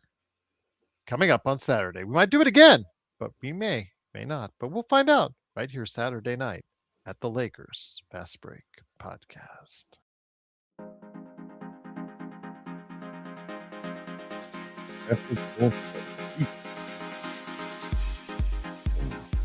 What?